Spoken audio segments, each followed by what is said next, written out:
sorry for the absence of, well, again, quite a while now, because I was guesting on other streams, our good friend Steph's and Exit streams, over the last couple of days of the past week, but elsewise I was busy prepping students for midterms, and just getting involved in the whole rigmarole associated with that, right?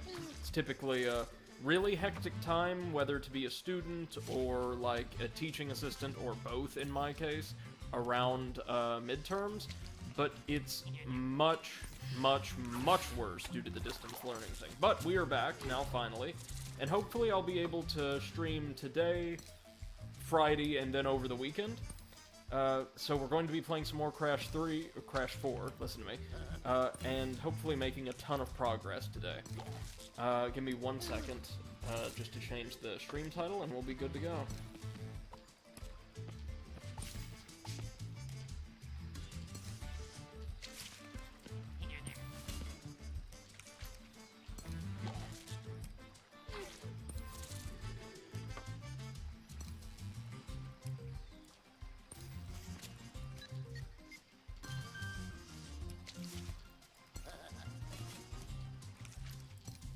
Alright, there we are. Good. Okay, so hope everybody's doing well. Since we last saw each other, I did go back to some of those inverted stages to get different costumes for some of the characters. Like I have this incredible little origami samurai armor for Crash, as well as a fantastically dapper set of, like, 19th century clothing. But I think right now for him, we'll stick with him being a papercraft samurai. That looks just fine. We also got this great little, like, early 20th century dress for Coco. That's the most recent one we unlocked. As well as Fake Coco, the version of her that served as a boss in one of the Game Boy titles, I want to say. Other than that, I think we unlocked everything for Major for Coco. For this stream, however, we're going to go with, like, her Cave Bandicoot outfit that we unlocked just kind of from the start of the game, because we are heading into the prehistoric world, finally. After getting through this nightmarish ice world, and fighting Cortex in what's easily been his best boss battle in the entire series so far. Seriously, kind of a mixed bag as a world, but this fight is really, really, really good. And the inverted effect of this particular stage gives everything this, I think they call it, like, Kirby stenciling or something like that. No, not Kirby. Maybe it was Kirby. But anyway, like, this classic kind of stippling effect that was really common in, like, classic Golden and Silver Age comics, which is quite nice. Now, before we go on into the prehistoric stages, we are going to have to head out to this Tawna stage really quick, just to explore it, kind of see what we have.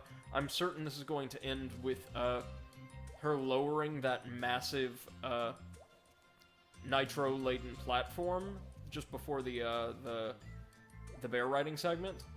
But let's just see what we've got here.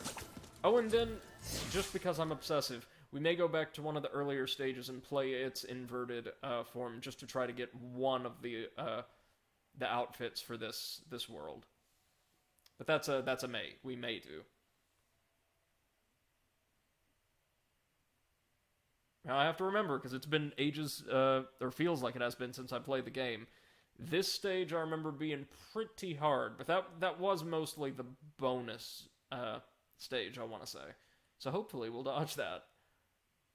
There's also a gem pathway here that I don't know how to get. We'll need to get the topaz, the yellow gem, which is the only one I've yet to find.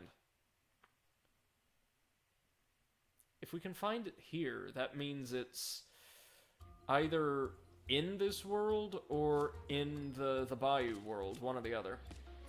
Ooh, must have left my jacket in the Bermuda Quadrangle.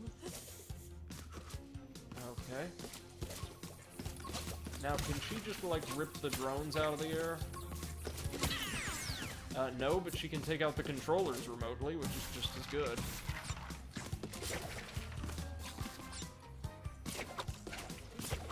Okay, we can't, like, grapple onto the ropes using, Oh, man, that was just clumsy on my part. I'm sorry, let's try that again. Judging, kind of my location next to the drones with that angle was just a little tricky. I was too soon, was what it amounted to.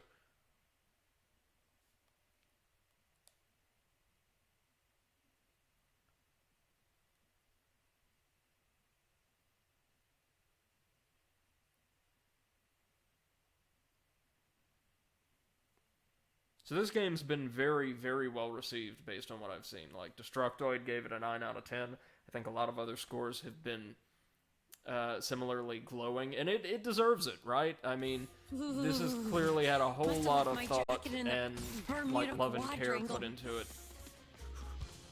Definitely deserves those kinds of scores and deserves that kind of attention. Hopefully we get more in the future, you know? It'd be great if we could revitalize a lot of these classic platforming franchises. Okay, we've got to time this one kind of carefully. There we go. Good. Ooh.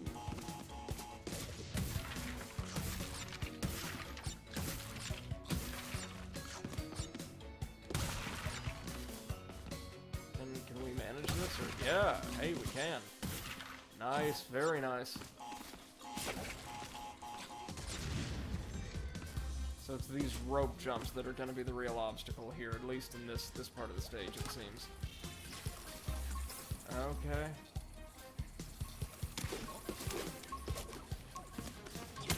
Goodbye. Alright, that wasn't too bad, actually. This may be, though. So we see some blocks up there, or boxes up there, and our secret gem. See, like, in the pipe. Off the side of the platform.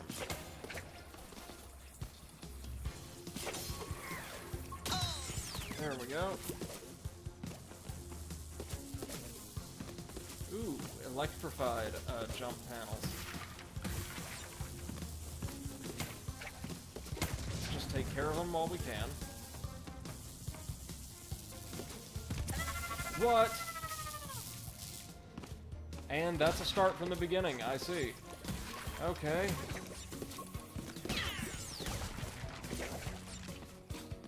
They give you, like, no time then. Your timing has to be spot on.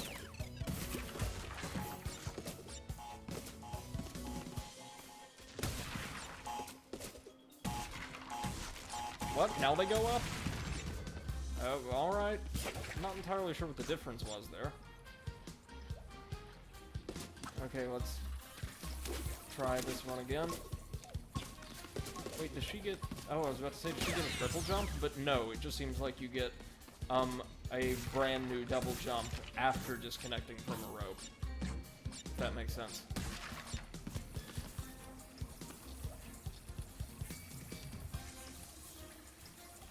Okay. There we go.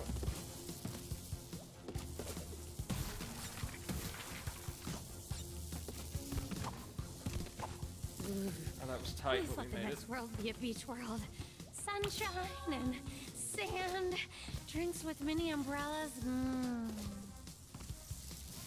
Okay, let's hope there's a checkpoint or a mask or something somewhere around here.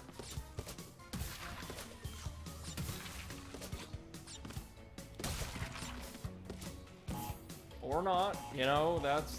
Oh no, there's one. Behind one more drone controller. Oh god.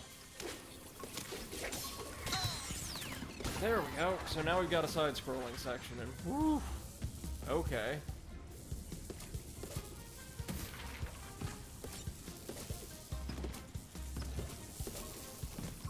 Oh goodness.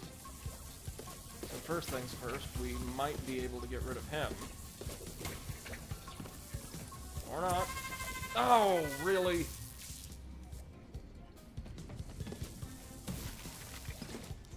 The timing on this is insane. You get, like, no gap between one panel firing and the next.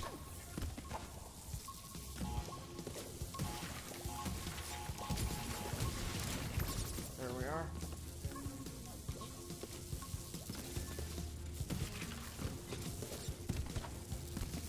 Oh my god. How did we manage that? That was really tight. Oh, finally a mask.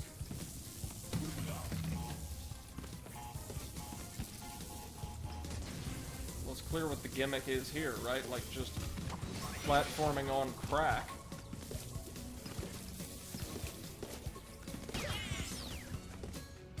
Okay, don't know if we got all of the boxes, don't care.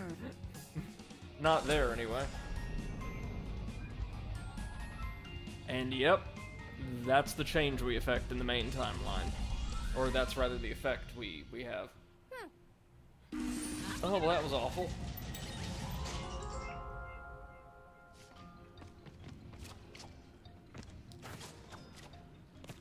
Anything earlier in the stage? Anything that could be hidden? No, oh, there's actually a wall there. Okay.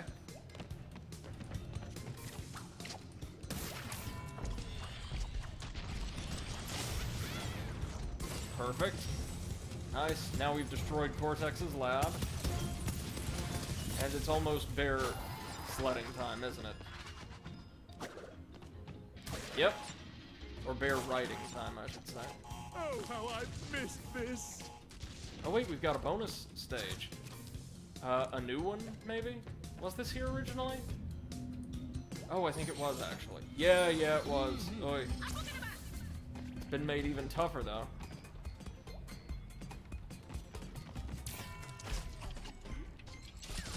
Oof. Hey, MC, how's it going, man? Hope you've been doing well this week. It's been a while. It's been very, very hectic. Let's hope that'll trigger him. Yep.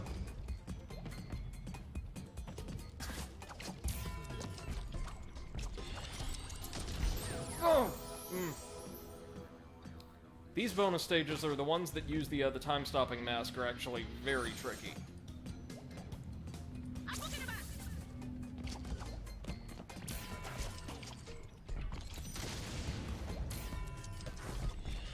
Oh, I'm sorry to hear you're not doing well, MC. That's awful. Is it just like a cold or something? Nothing major, I hope?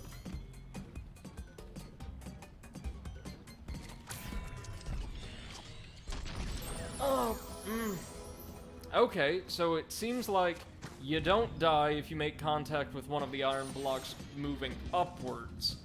But if it's moving downwards and intercepts you, even if it doesn't crush you, it's an instant death, which is weird. It's not the way I remember those working in, like, earlier titles, but okay.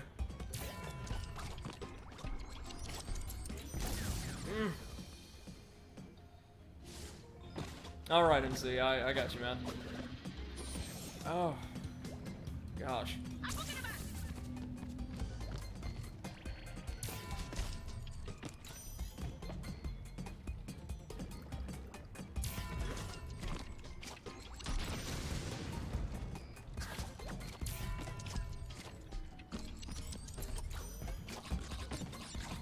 Take it, some nitro's gonna show up here later on.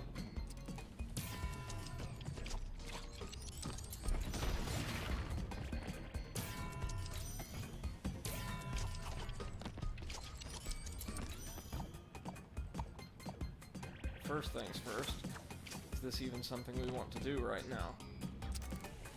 The answer seems to be yeah, kinda sorta.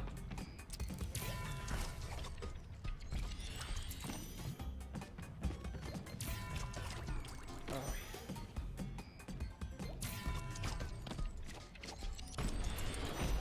There we go. Oh good, it just created us a nice little extra section of boxes to deal with.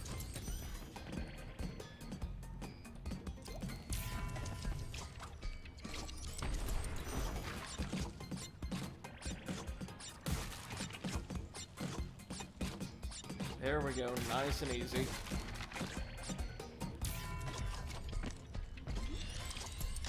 It's gonna take so long.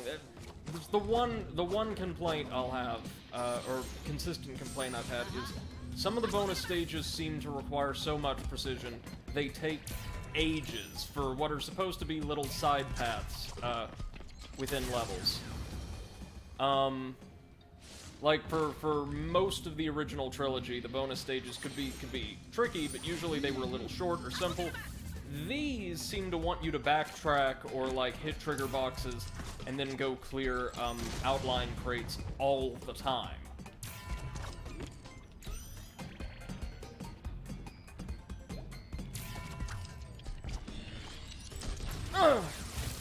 Like a lot of these have none of the ridiculous difficulty of Cold Hard Crash's bonus stage, but all of the tedium.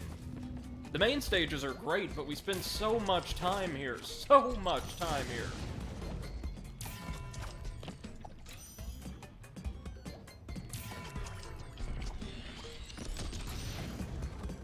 There we are.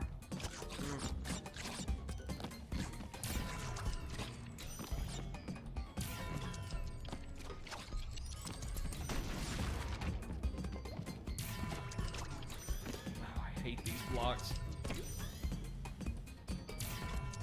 And sure enough, every time we get the time stop mask, they're all over the place. I guess because they're one of the few hazards that wouldn't be totally trivialized by it, but still.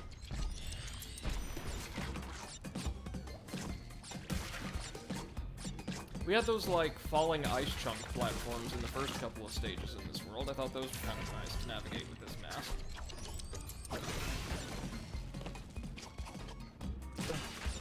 Oh god, here we go.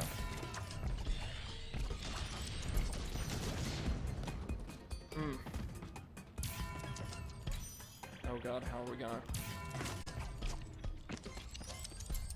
Okay. Oh my god. Okay, good.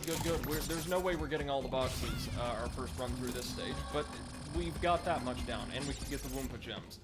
That's what matters. Hello, Awful Bear.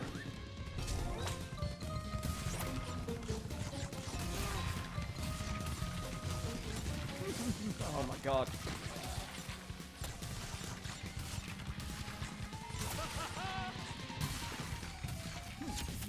This is our first time, or this stage, I should say, in its original variant, was the first time we had an opportunity to really ride the bear in this game, or ride much of anything, really. Oh, jeez.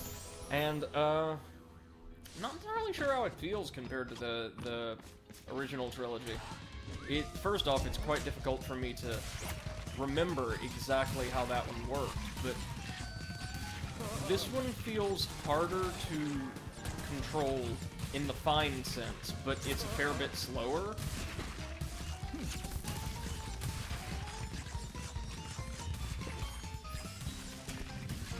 So, like, if you need to course correct, you've got ample opportunities to do so. But, like, nabbing all of the boxes in this area when we come back through for that gem, if we do, is going to be borderline impossible, because the bear's, kind of slippery even when not on ice. Again, slow enough to where, like, it doesn't matter if you've just got to dodge something that's blocking half of the road. But if you're going for the kind of fine control that would allow you to hit one specific box, it's, trickier than it looks, to say that. I mean, on the whole, we're doing quite well here, better than our first attempt, and this is the harder version, so...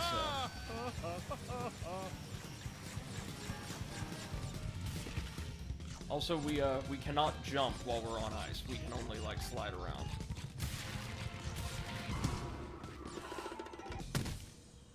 Probably missed 20 some. Oh, not too many. It seems like they were all on the slide. That's fine then. We could do this at some unspecified point in the future. MC says, yeah, this looks sluggish in the left-right motion. Sluggish, and it seems like he kind of veers to one side or another. Like when you go into one of those curves, he'll automatically reposition himself a little bit to one side or the other without any input from the player. So I don't know if that's just to work with a camera angle, but it does feel like he's moving sometimes horizontally when I don't intend him to. But not to a great extent. Again, just enough to make getting those boxes a real pain in the ass. Speaking of, let's go for this, the skin in this stage, mainly so I can show you the really interesting visual style used for the entrance stages, or, inverted stages in this world. The Mardi Gras one was really fascinating. It overlays the screen with old-style film grain, adjusts, like, kind of muffles the sound as well to fit, like, the aesthetics of an old-school film, and everything is sped up slightly, making it more closely resemble a classical animated cartoon. Thought it was really, really neat. Oh, we've got, like, little onomatopoeia blurbs every time we destroy a box. That's great. And sound effects. Yeah, this is really nice. Like a Silver Age comic. I can get behind this.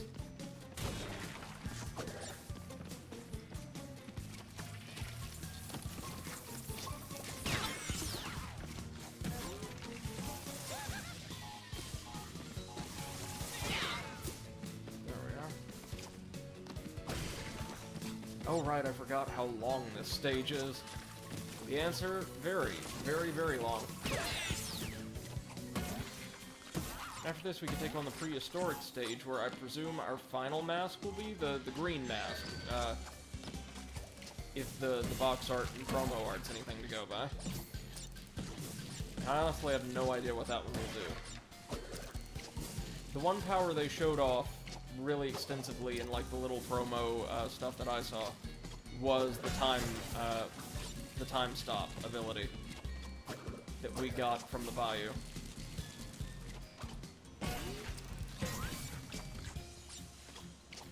Okay, we can do this.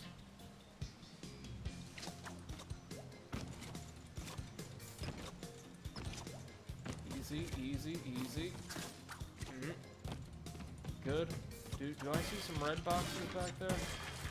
No, it's just a weird way that, like, the outlines of one box with the visual effect was kind of interlacing with the next. No big deal, then. Tell you what, this is a stage, or this is a world I will be very glad I don't have to see again for some time after this. Again, visuals are all great. I love the soundtrack here, but, something about Crash Ice levels just don't really gel all that well with me. It's the ice physics more than anything else, I would say. Like, this game has ice physics about on par with Crash 3. They're nowhere near as, like, difficult to work with as Crash 2's were, but it's still not the most enjoyable feeling, like, control scheme for, like, an ice stage and a platformer, you know?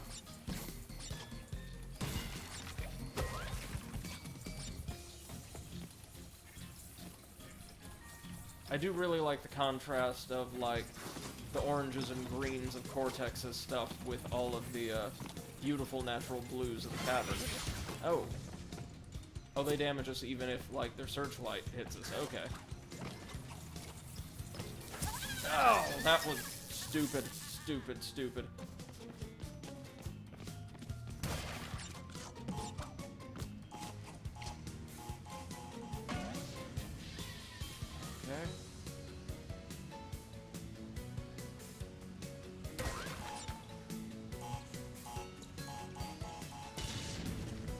Good. Easy. This is also the first area in the game where it felt like checkpoints really became few and far between. They've been reasonably generous with them up until now, I think, even in the Bayou stages. It's also possible that since this is Cortex's world, just looking at, like, the ice and everything else, this world was intended to be more of an homage, more of a mechanical homage to the original trilogy than anything else. I mean, that could have something to do with it as well.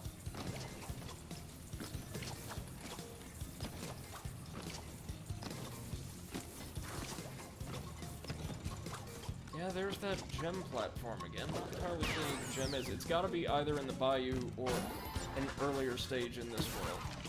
Not that that really narrows it down, but that's where our last colored gem would be.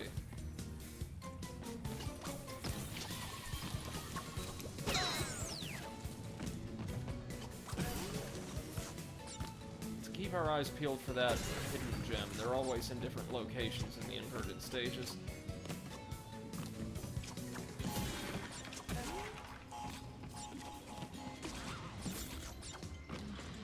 Oh, there it is. I see. I see. So we want to bring it down and really quickly execute a couple slide jumps. There we go.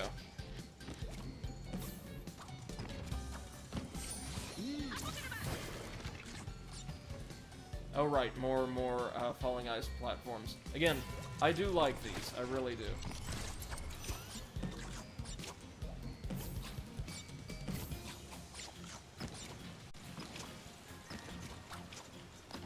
Ah, we've got boxes. Well, we've got box, rather.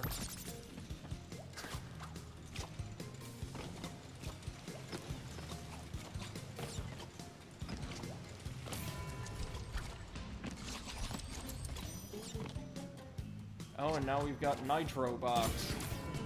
Yay. Oh, really? And it didn't give me a double jump for some reason. Oh, no.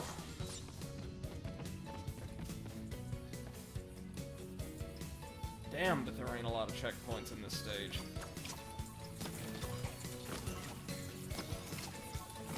By which I mean, of course, there's hardly any at all.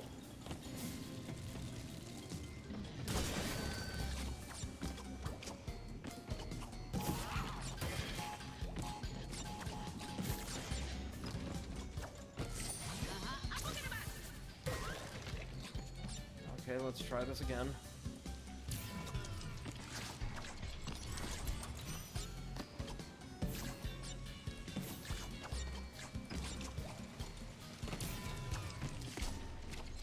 Perfect.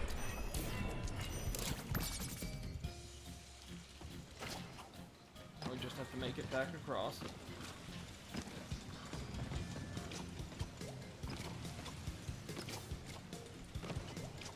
Come on. Come on. Almost there.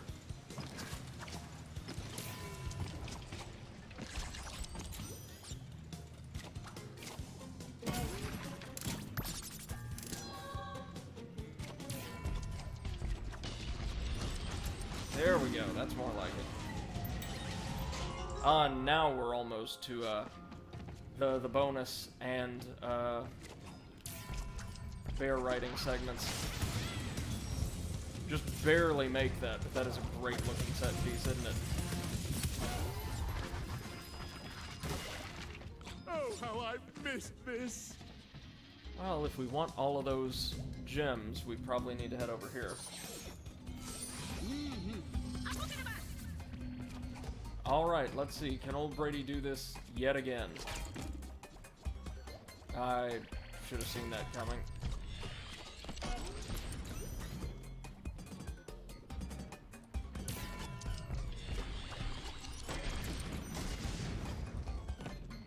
That was nasty, but we got it.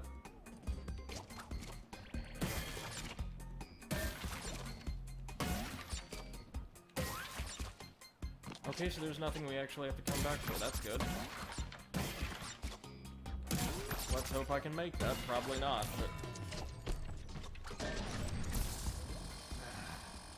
but... Okay, that one isn't quite as hard as the other variant, though. We can handle this.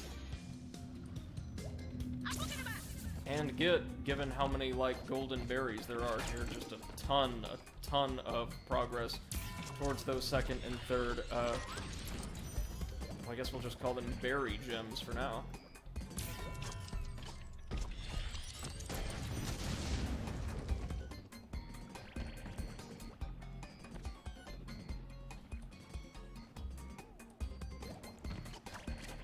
Okay, so let's create a nice little pathway for ourselves and follow it on back completely. There we we go. Very nice.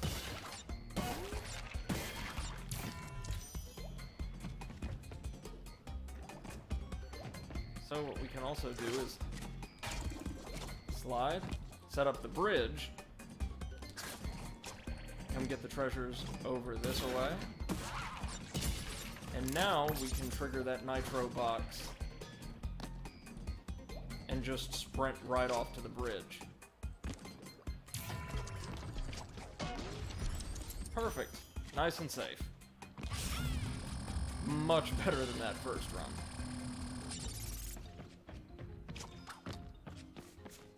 Alright, horrible little bear thing, let's do this.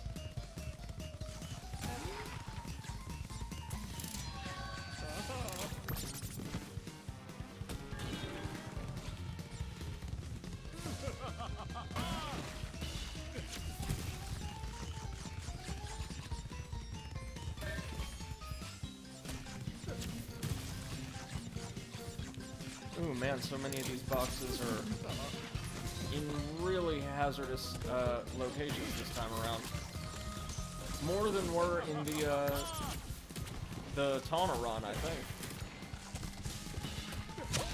Oh, damn. And again, like with the fanboat segment, this thing's long.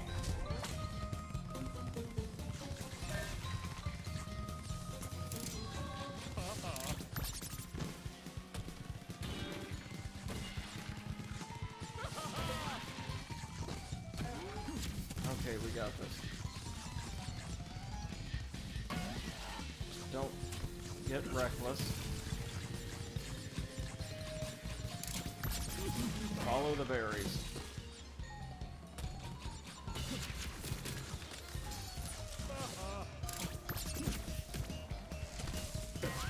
Really look out for that ice. What?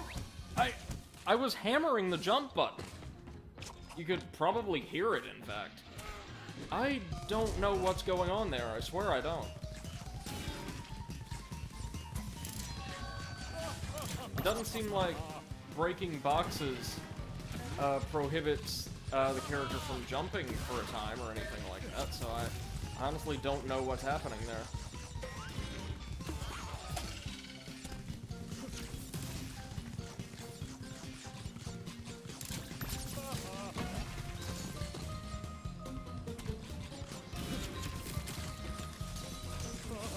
At least we don't need all the gems to get, like, cool costumes and the like, eh? Yeah, see, worked fine that time. About that. I'm having fun. Can you tell?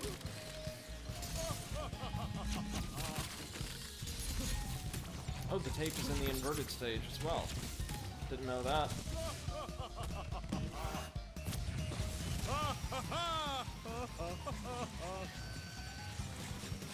Can't wait to see how he plays in the next world.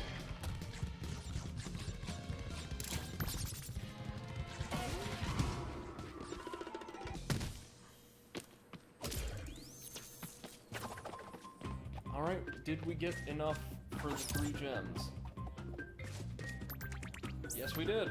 Okay, that's fine for me. And we get, like, some kind of superhero costume. Alright. Oh, yeah, that makes sense. So in each set of worlds, there's, like, usually, one pair of outfits corresponding to the general theme of the world, and another pair corresponding to the special theme or aesthetic of the inverted stages. So, like, we've got the regular, like, Arctic skins, but then we have, like, a superhero-themed costume for, the inverted stages. That's pretty cool. Alright, now I think we're finally ready to carry on to, the Aegipus dimension. Blast to the past. Is this going to be some kind of chase stage? Because I know that, in Crash 3, I think it was, all of the prehistoric stages, were, like, essentially the game's chase stages.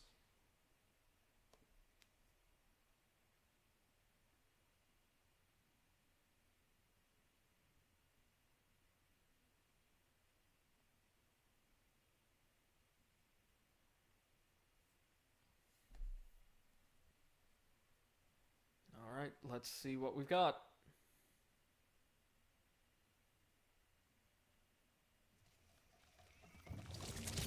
Ooh, yeah, these are visuals straight out of Crash 2 and 3, aren't they? Like the carnivorous plants, anyway. 110 boxes, doesn't seem super big. Maybe we can use the backs of these dinosaurs as, yeah, just like the turtles from the first game. Just use them as springboards. Yeah, this is nice. I dig this. Beautiful looking jungle too, isn't it?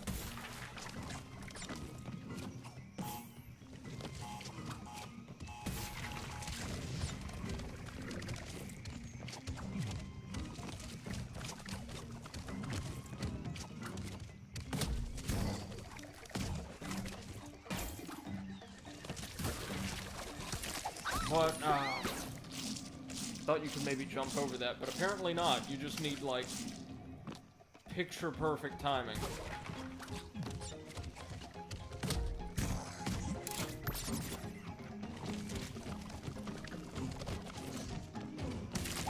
What? Oh, I was gonna see if we could go spin them or something, but nope. Well, sorry, folks, I'm restarting because I'm not going to try this level with 2 deaths towards our counter of 3 already. That's kind of weird. We could spin those things in the earlier Crash games, right? Yeah, I think they were just regular enemies in the early stages.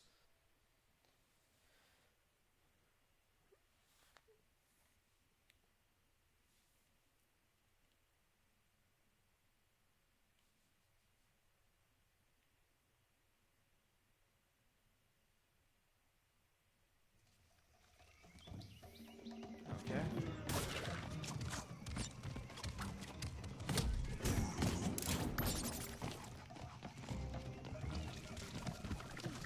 Not a terribly large window where these plants aren't active.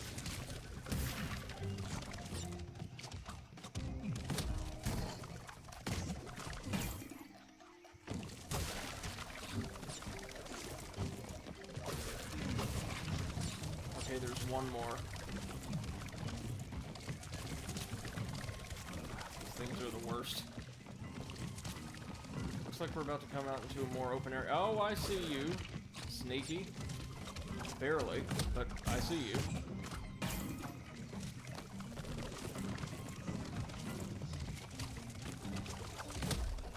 No, no!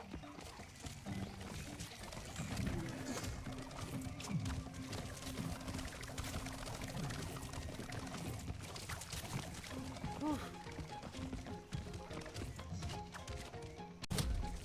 The plants are nerve-wracking.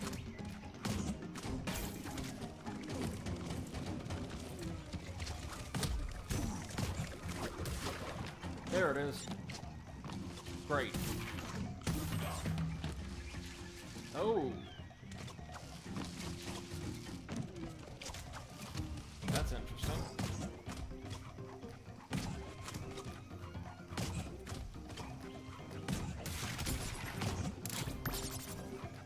Did you get everything?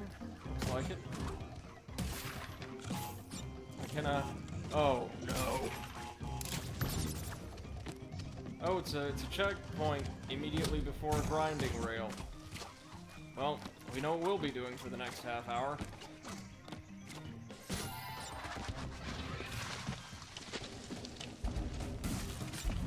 Oh, I bet this is gonna be a gorgeous set piece, though.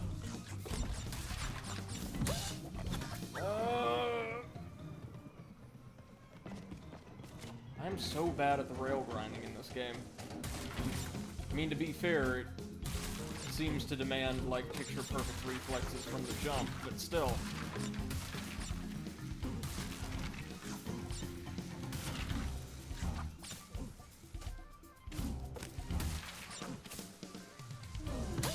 Oh, I didn't see the rock. I didn't see the friggin' rock.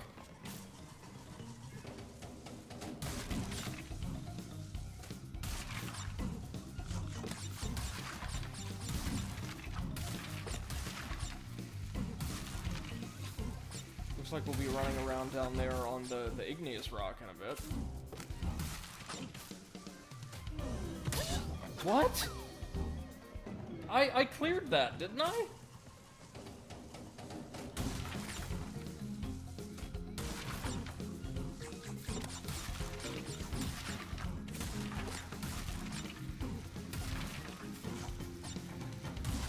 Oh, let's just keep trying.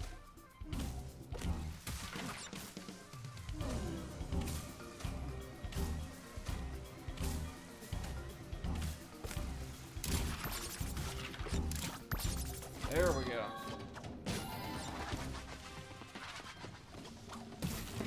Oh, this looks very nice with like the, not just the lava, but also the like practically glowing palm trees. That's very, very nice, actually.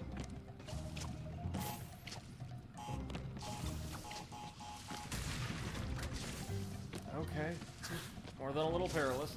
Yeah, there's the tape, which we ain't getting this time around. I will have to do a lot of work off stream to gather all the tapes and complete those test chambers just to see what it gets us. Aside from the couple costumes, which I know for a fact we received.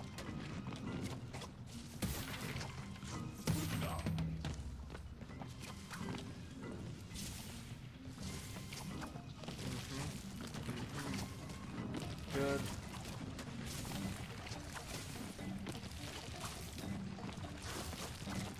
Oh dear, I see more plants. It's a very diverse little area, though. I do really like that. Oh god, we've got the time stop mask again. Oy. Hey, that's one of the elemental masks. Damn it all. Big bosses from Crash Revenge of Cortex carved into the tree back there. So is it just me, or do this game's bonus stages seem to rely on backtracking way more than the others?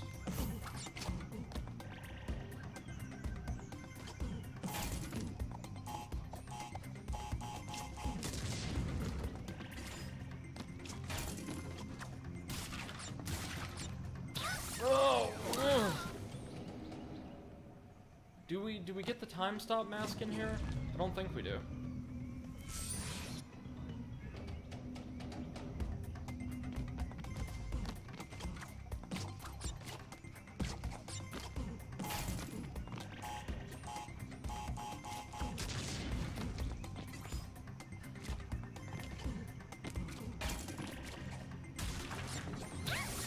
What?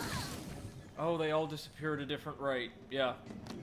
But how am I supposed to break them all in time if by the time I recover from jumping on the first one, the second's already disappeared? I don't really follow. Oh, there we go. There we go.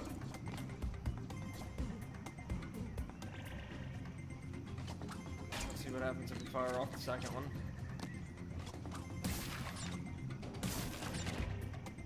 Hopefully something good.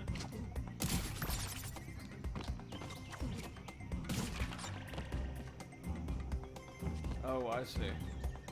Oh, I see.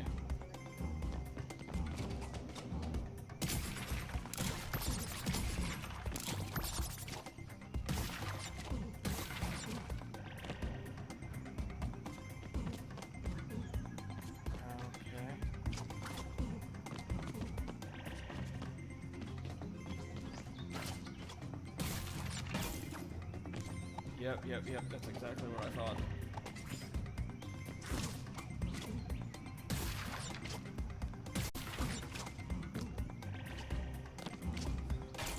Okay, so we've got to be very, very precise here.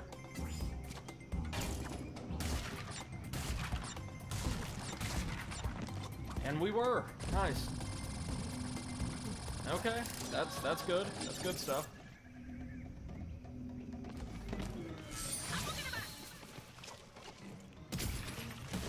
Doesn't seem to be a terribly long stage, with the exception of the Mardi Gras parade. It looks like the first stages of every world are a little bit shorter, like kind of to act as an introduction or something.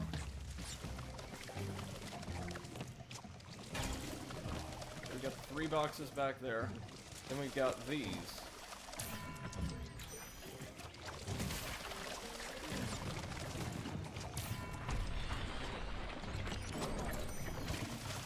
Ooh, I see. Nitro. That's gonna be fun, isn't it?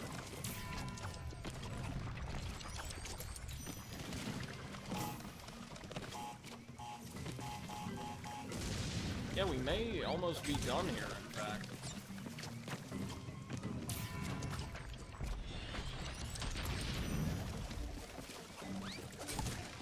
Ooh, that looks nasty.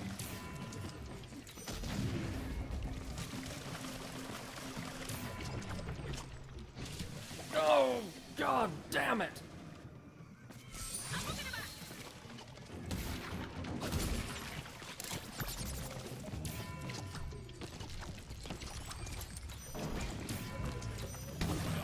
Notice too, they give us a mask when it doesn't matter.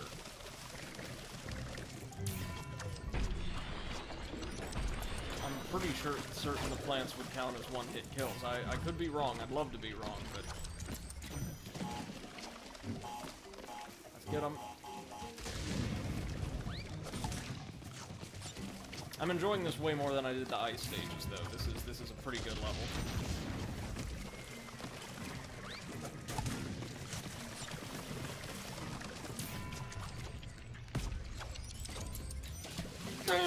I keep mistiming my landing. I'm trying to press X to get like a boosted jump as soon as I land on one of the dinosaurs, but instead I press it too early and I just go flailing into the water because the game doesn't recognize or it thinks it's just another jump after the double jump's already spent.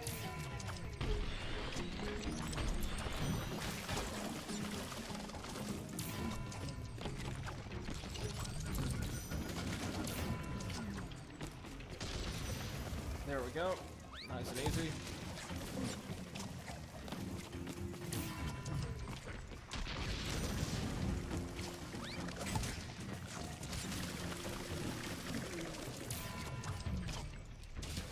Again!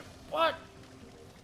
Does it not look like I'm making contact with the dinosaurs when, like, she does that second jump?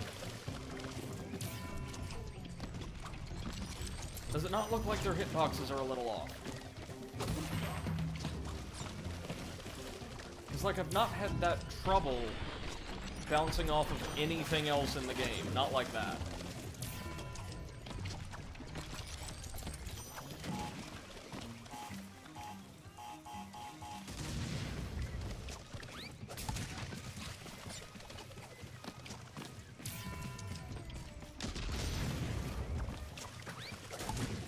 Good.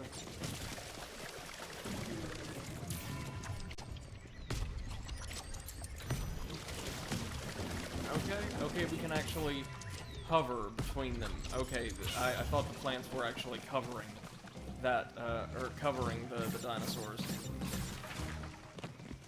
Fortunately, they were not. Perfect. Nice. Ooh.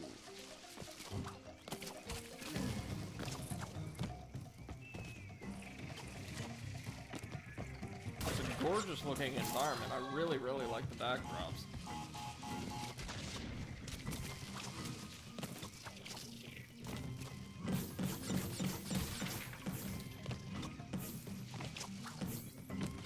So what if we use this to bounce ourselves? Is there anything even higher up?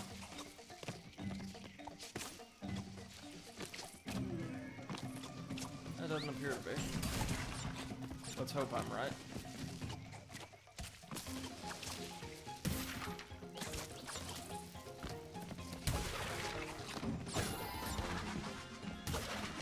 Oh no.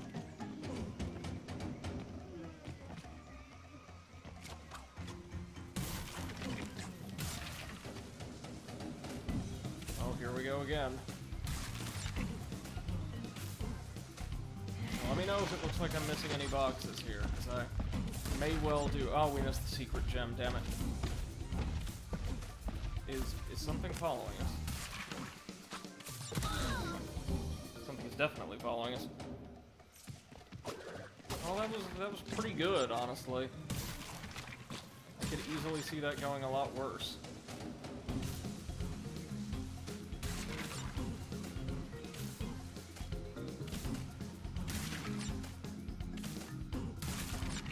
Oh man, the timing on that would be so tight.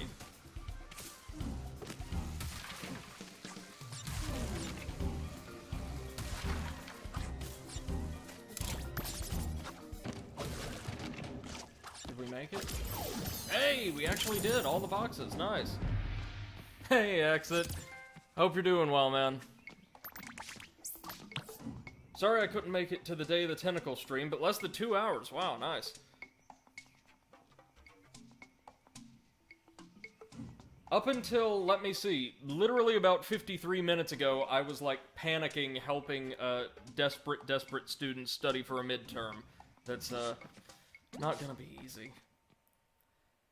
If you'd have let me know ahead of time, though, man, I definitely would've. Yep, I damn straight will watch the VOD. And thank you so much for the host or the raid. I really appreciate it. But no, if you let me know in advance, like when you want to stream something, and you would care for me to be there, I will make it a priority in my schedule, I promise you. Also, if you'd care to jump in on commentary for this one, you are more than welcome to. Just let me know, and I will broadcast to Discord. Oh, this is our first Cortex stage. And our prize here for all the gems is, like a Navi, or I think it's Navi Coco? Alright, Exit, no problem, man. Hope you guys are enjoying yourselves. Gonna see how Cortex plays. I know he can turn enemies into platforms, but that's about all I know. MC says, Day of the Betraying Tentacles. That sounds awful. Exit says, some other time maybe? Definitely, man, definitely. I plan to stream Friday after your stream, and then probably Saturday and Sunday as well. Finally at the end of this hectic week.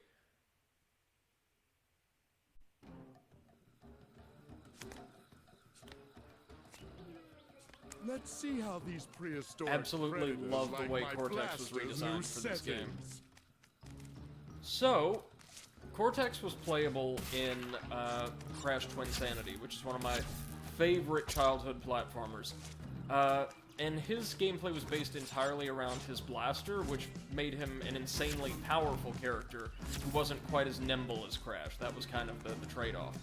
And here it looks like he's got his blaster with the type of shots it can fire in the very first game. He can dash with the circle button. That's quite nice. Can he do it in midair? Yes, he can. And that is it, actually. That is all of his moves. He gets a single jump,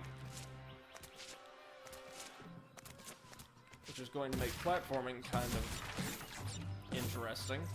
Not a ton of boxes here either.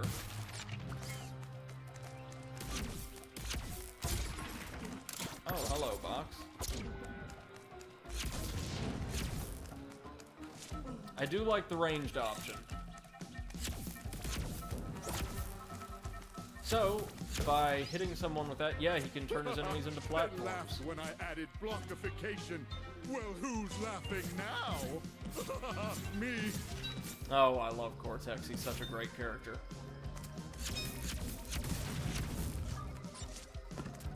So is an enemy permanently blockified once we do this to him?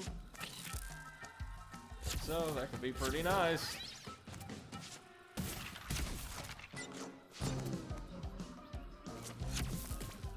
Okay. Not missing anything here, are we?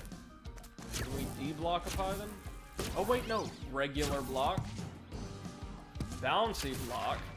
I see, this is so cool. We can even turn our enemies into multiple types of platform. I mean, I know this is going to be used to make Cortex's gameplay an absolute nightmare for me on down the line because my coordination is so bad. But that's really cool. I like this. I like this a lot. Is there anything down in this pit? This reminds me a lot of the jungle stages from Crash 2, right? Can we... No, we can't do jack to these. They are not enemies then, but some kind of environmental hazard. Alright, that's fine. It's fine.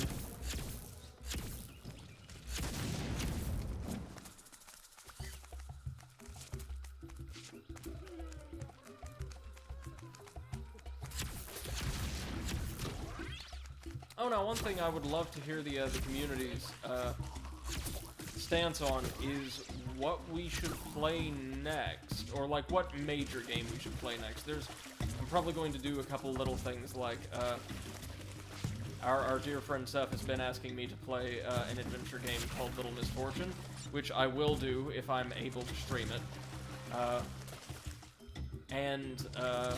Aside from that, I'm curious as to which of our many potential projects you guys would like to see me tackle. So I may start a poll in the Discord just to kind of see where everyone's at. Because we are not hurting for choice here. And we don't have a major release until Cyberpunk, since I'm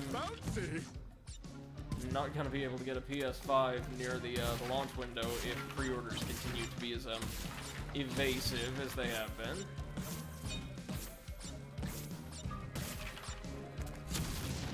Okay, this is the area that was shown on the loading screen, so this is probably where most of the pain's going to be concentrated.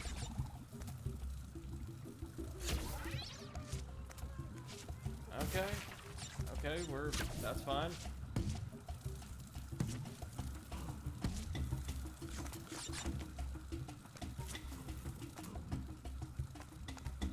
What we want to do here is actually just wait for it to get out of the way, right? MC says so many games, so many choices. Yeah, we ain't hurting for them, that's for certain.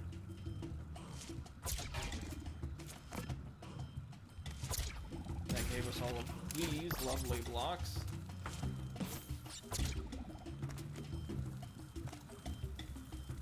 Including a couple over there. Oh, and it looks like enemies stay permanently blockified once we tag them, which is nice. Now I've got to do all that again, which is less than nice.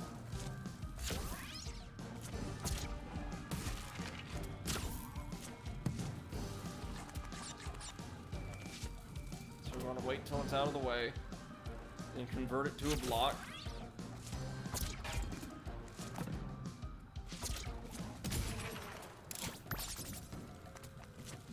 Nice.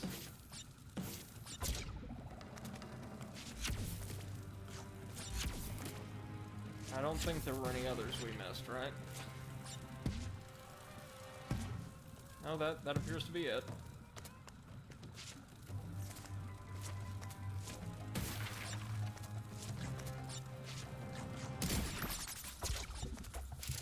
Good.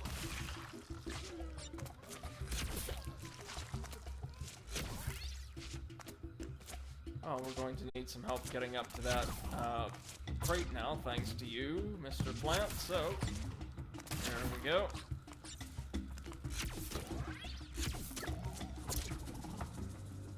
Oof, thank God we're safe. We're going to have to make jumps like that blind over pits or hazards at some point, aren't we?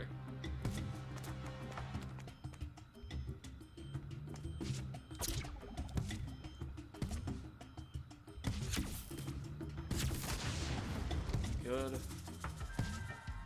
We're making good progress.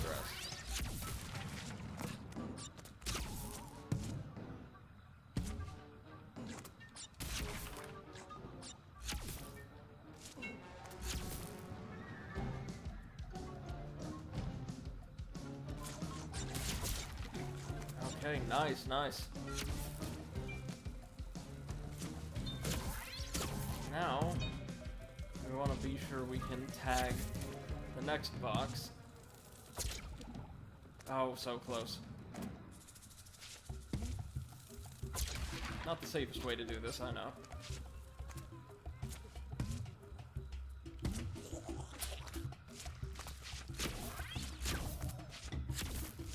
So it seems like in most cases, unless we just want to get an enemy out of the way, we want to automatically convert them into sort of these springy blocks, not the stone blocks.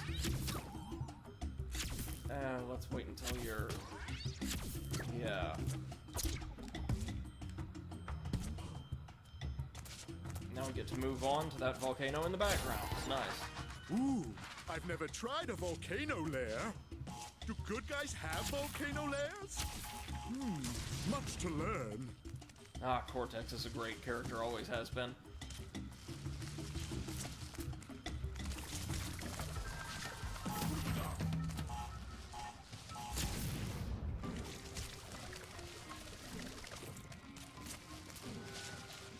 We're going to have some kind of ridiculous dinosaur boss fight at some point. I can only hope.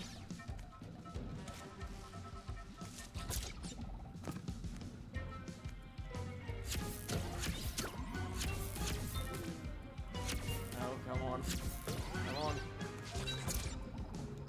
Oh! Yeah, controlling that flutter at the end of the dash is really hard, actually. Like, really hard.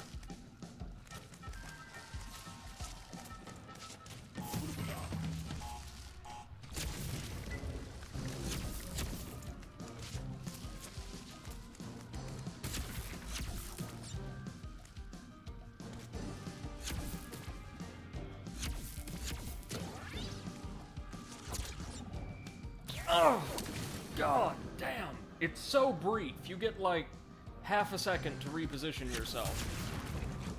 And if, say, you can hardly see where you're supposed to be going, that can be really, really tricky.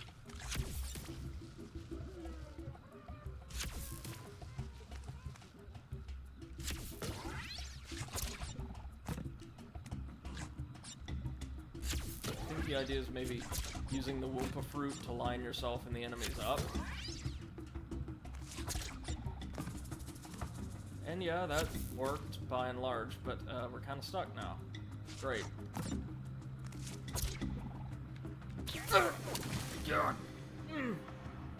Well, there goes our 3 life gem, all on one jump.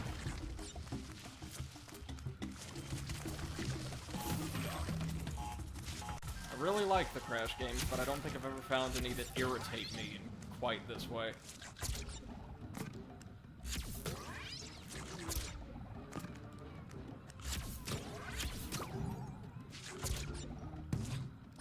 Okay, there we are. Now we can dash to safety. On Good. second thought, no volcano lair. I can feel my nostril hairs sizzling.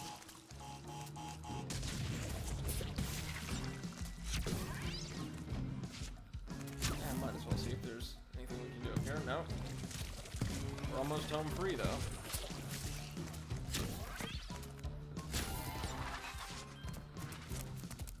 Again, I was not expecting to, like, really dig the aesthetics of the prehistoric world, but this is all really, really nice, I think. Very colorful, diverse. I'm into it.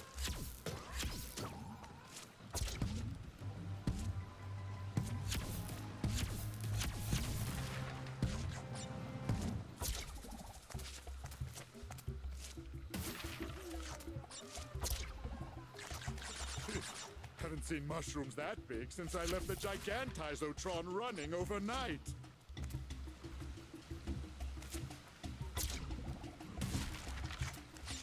Okay. Sorry, I'm not being terribly talkative, but I am trying to focus in here.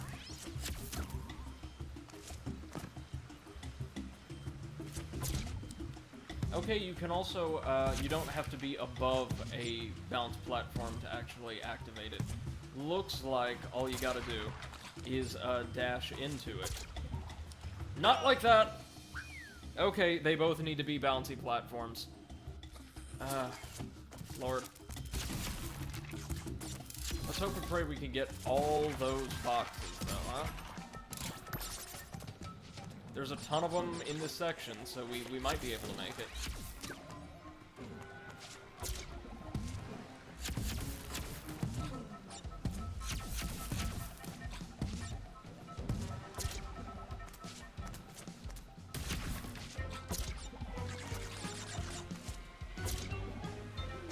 No, no! Well. This game is just about as unforgiving as the others if you want to, like, complete it. Which, I don't know, I think we'll try to do enough to unlock all of the outfits and stages. Kind of like how in Crash 3 you didn't need to do everything to, like, really see all the game end off. You just had to do most things. But that might be it for the stream then, because I don't want you guys to just be stuck watching endless runs of the same bits at the same levels for hours at a time.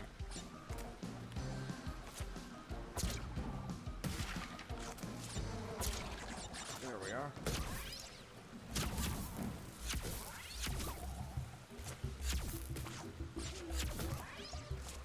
No, that ain't gonna do it.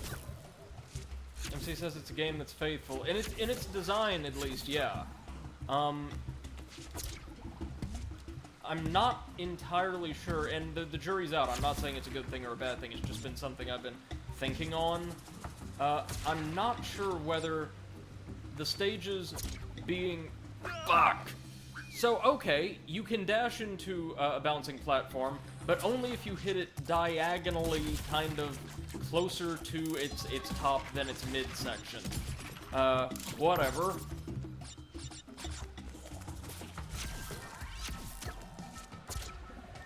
Not sure I dig how demanding some of the dash platforming is, given how difficult it is to gauge the distance a dash will invariably cover.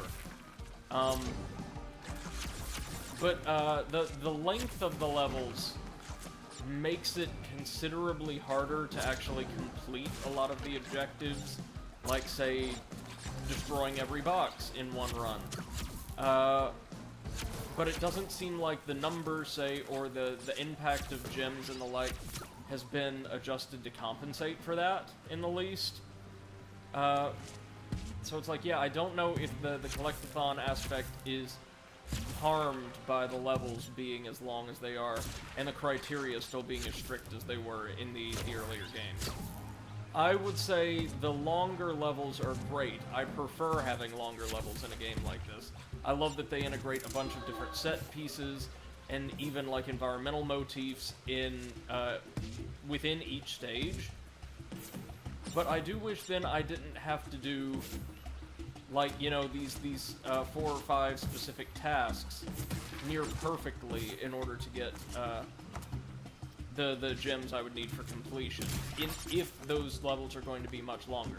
Does that make sense?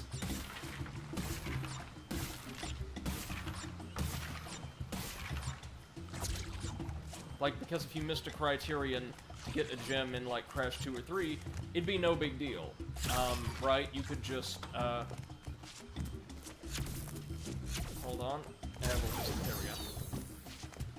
You could just take 30 to 75 seconds and replay most of the stage, save the bit you messed up if need be. But here, oh my god, I love his animations and poses so much. You sometimes would have to take a very, very long time to replay a stage just to try getting that one box you missed.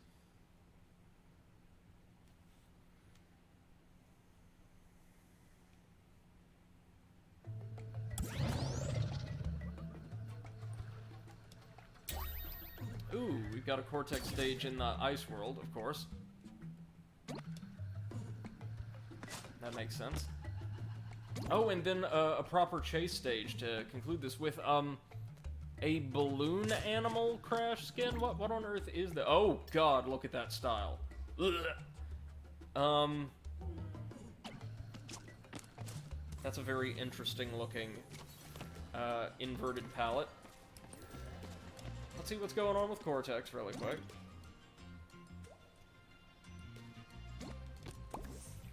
So back in our first stage. Oh, I suppose this is going to lead up to that, that frozen ship being destroyed, right?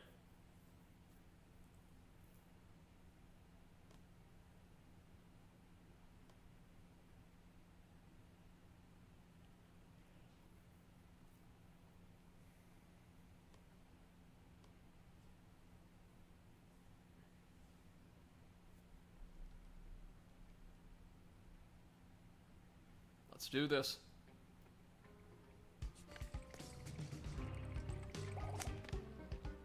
bandicoots are en route, I must reach the spot. Can I turn the swordfish into a platform? Yes, I can.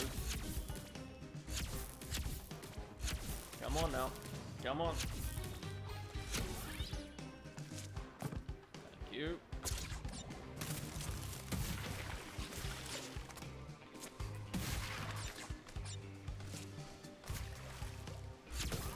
Oh, goodness.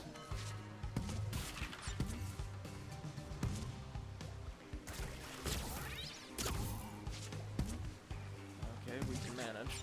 We can manage.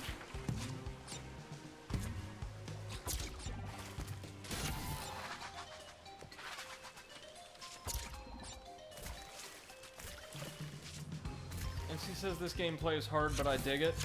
Yeah, I don't like it quite as much as Cortex's gameplay in Twin Sanity, but it is very, very solid for what it is. I like the platform-based mechanic. I will be honest, I do not like the dash. It's just too difficult to estimate like the proper length of, honestly.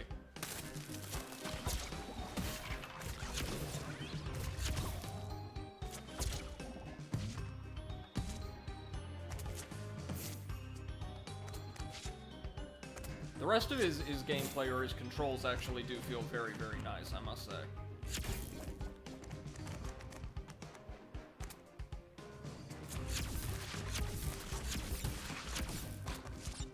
And I should say once again, the soundtrack for this stage in particular is amazing.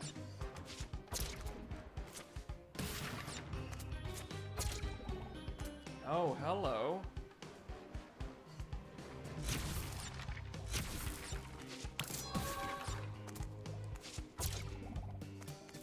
Like kind of this combination, stereotypical, piratical, like shanty with classic Bond-esque espionage film music. This is really, really good stuff, I think.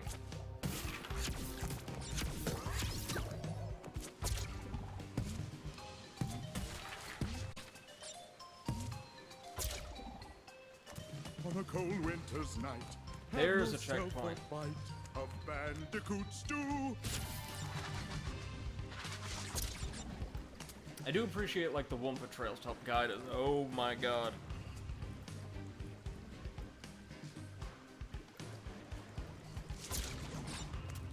Okay. This isn't hard. This isn't going to be, like, hard stopping. Yep, can't hold down X. Have to... Oh no, well we're not getting this one in fewer than 3 deaths, I can promise you that. Ugh.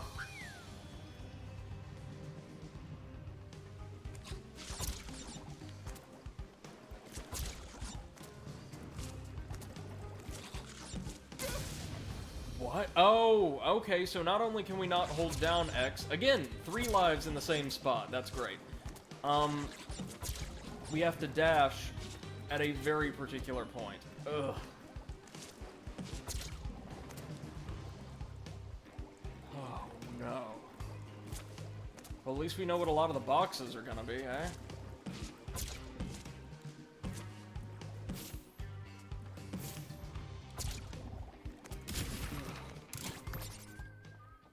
Yeah, MC, I see what you're saying about the music. They say, yeah, they didn't go the silly villain turn good music. This was the original stage music for this, this chapter, I think. But I see what you mean, they haven't.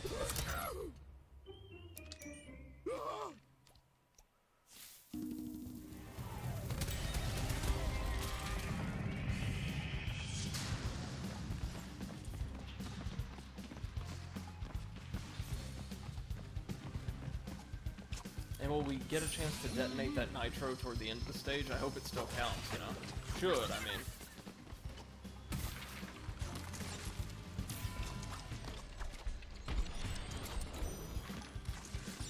Hey, Flips, how's it going, man? Hope you're doing well today.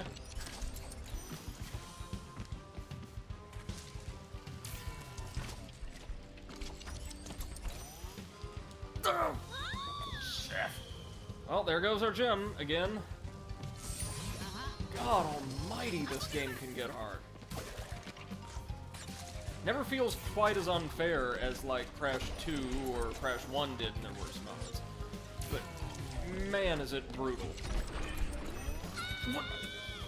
And I, for the life of me, have never been able to figure out any kind of consistency with, like, unusual mid-air maneuvers. Like, oh, can I, like, maneuver after a mid-air spin that collides with a box or something like that in this series?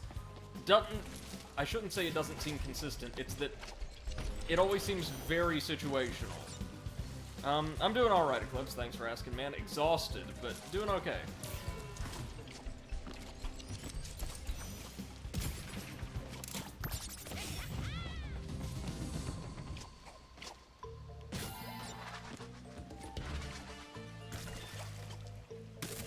Oh, and Cortex showed up very early on in this stage, so we've got to replay the lion's share of it. No, no, no, no, no, no, no.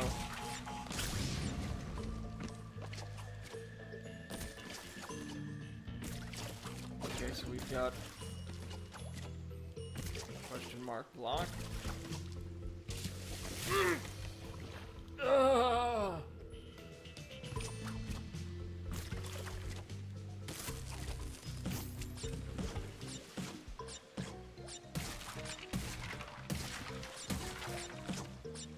It is very Crash, though, to make this the world you have to replay the most stages in, isn't it?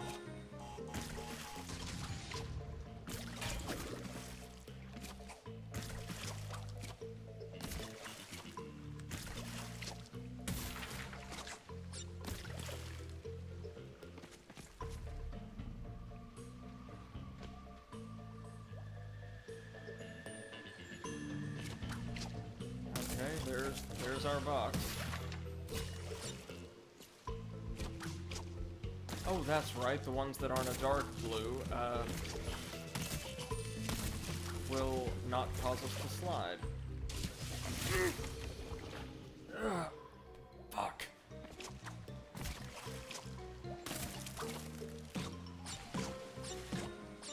Now, I have been doing a little bit of research, and apparently, I will never for the life of me figure out why, but some people really, really like the ice physics in this series.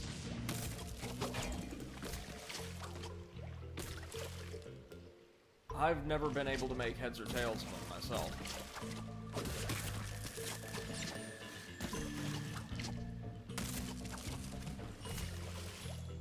It says some people are masochists. Yeah, present company included. I mean, I'm replaying several of these stages several times on stream.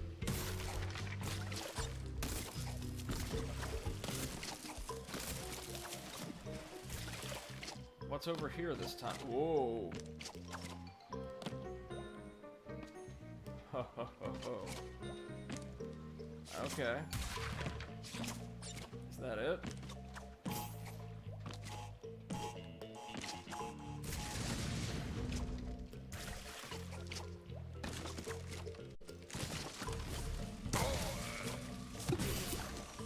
Good. Good.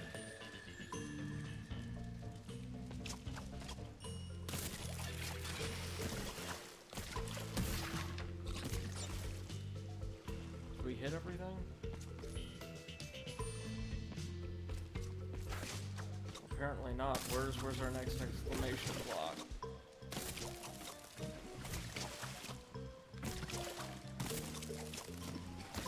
Oh, it's gonna be like off in the cove, isn't it? Well, let's hit this first.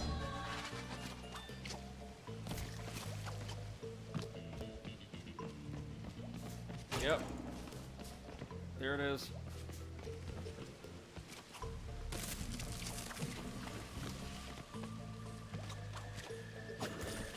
Ooh, there's one of the good boxes. Or good blocks, I should say.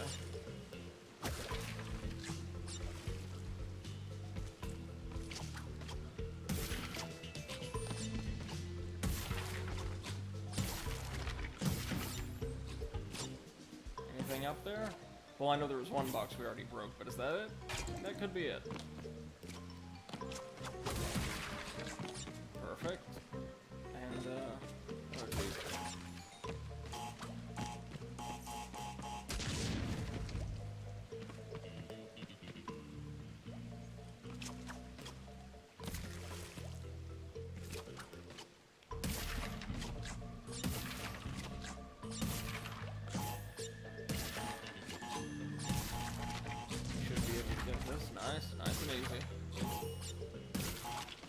Hey. Good stuff.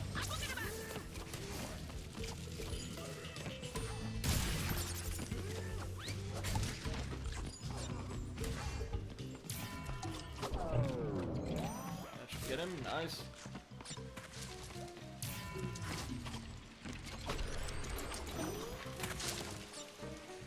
Oh, man.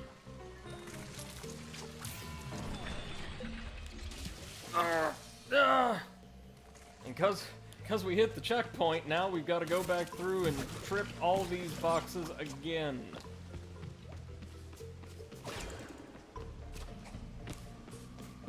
Just why the ice levels, man? Why couldn't we go back to the Mardi Gras parade? Or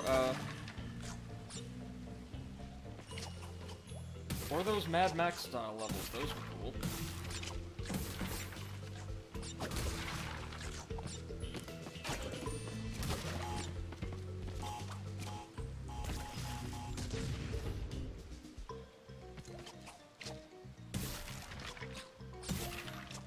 MC says I would love more Mardi Gras. Yeah, so would I. It's the best stage in the game so far. Nothing comes remotely close in my estimation. Not to say that like the rest of the game is lacking, not at all. Just it's such a good level. It's so great. Like visually, in terms of the music, the actual level design, I love it. The fact that there's no conventional enemies and it feels like you're platforming through a like traditional Disney music number. It's great stuff. Why is this what they want to keep sending me back to?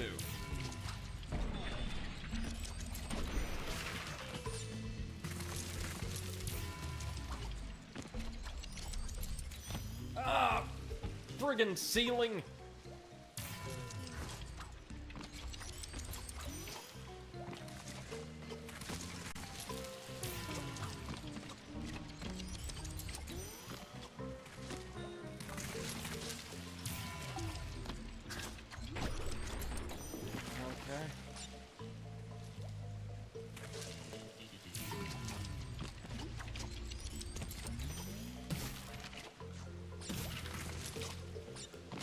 Hey, there we go.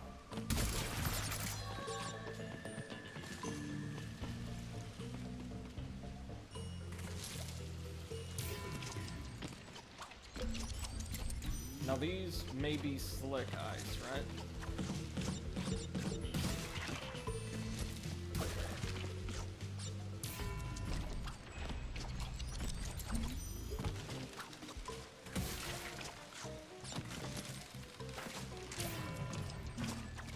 Hey, whew.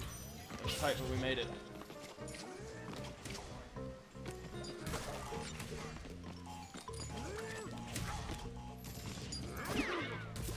Thought I still had my mask. That was very, very close. Okay, this is the second canal, meaning we're almost done with the stage.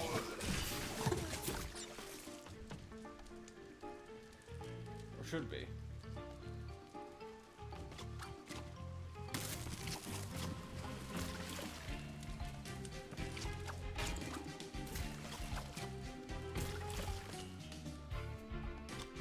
Oh, okay. So nothing else to see or collect over there.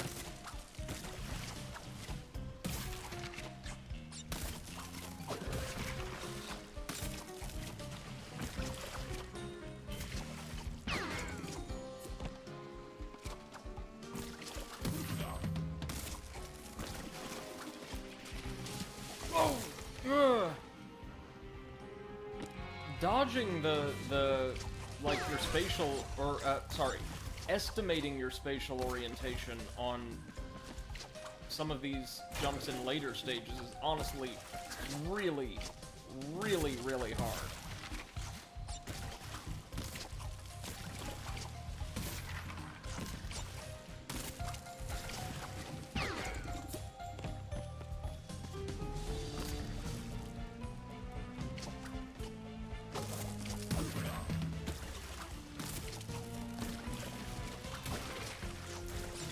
Okay.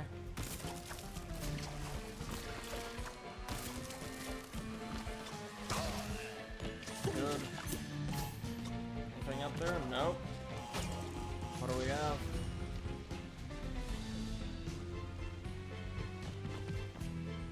Just a gold crate. Okay, we can get over there.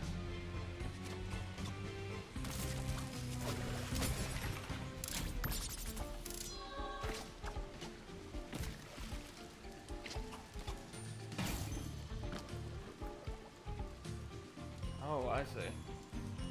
Oh man, that's a lot of boxes.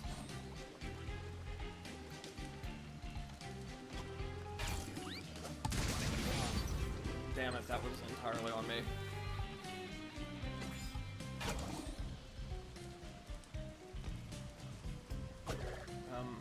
Okay. Guess we're just waiting for a minute.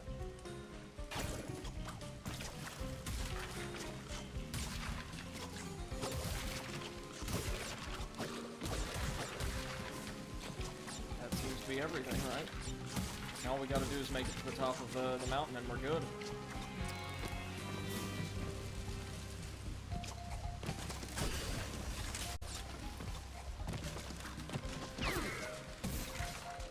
Hey, a mask. Thank you, God. Okay. Okay, we should be in decent shape moving on here.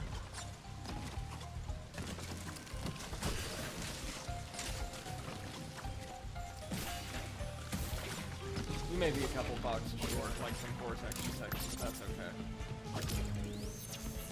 It's always two, isn't it? Always two boxes. Man, God. Yeah, it's alright. We did our due diligence.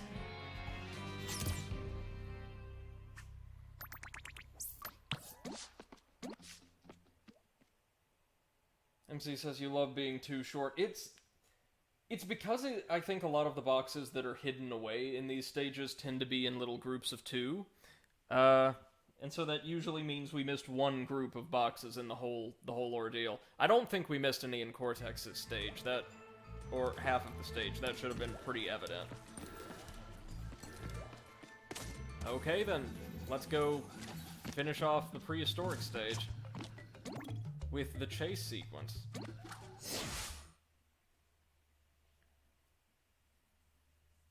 After this, maybe we'll go to, like, the far future, because that's the one environment shown in trailers, or the launch trailer that I've not seen yet, and I'm guessing that would be, like, Trophy's home turf.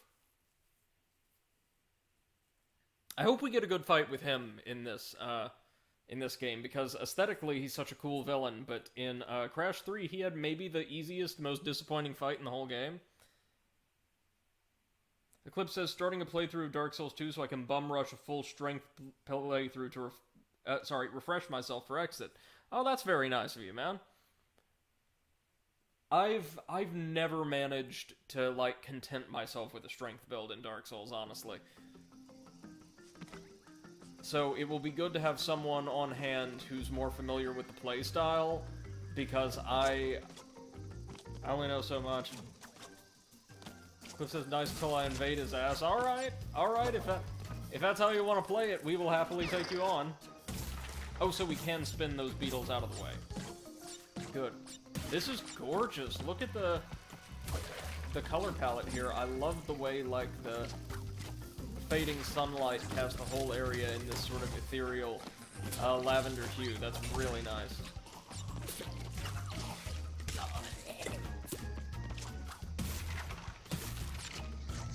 Seriously, just the visuals in this game alone are incredible. You know what it reminds me of? Both with the vibrance of the visuals and the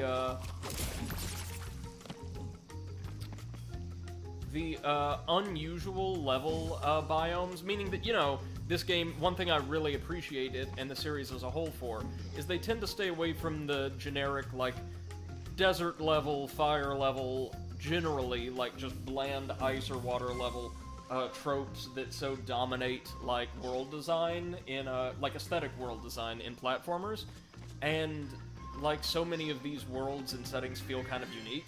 It reminds me of the modern 2D Rayman platformers, Legends and Origins, that were somewhat similar in those regards.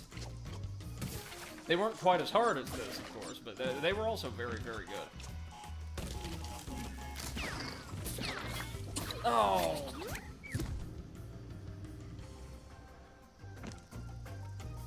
So it says, we should get the sewer armor. Yeah. I think people have modded it into at least Dark Souls 3.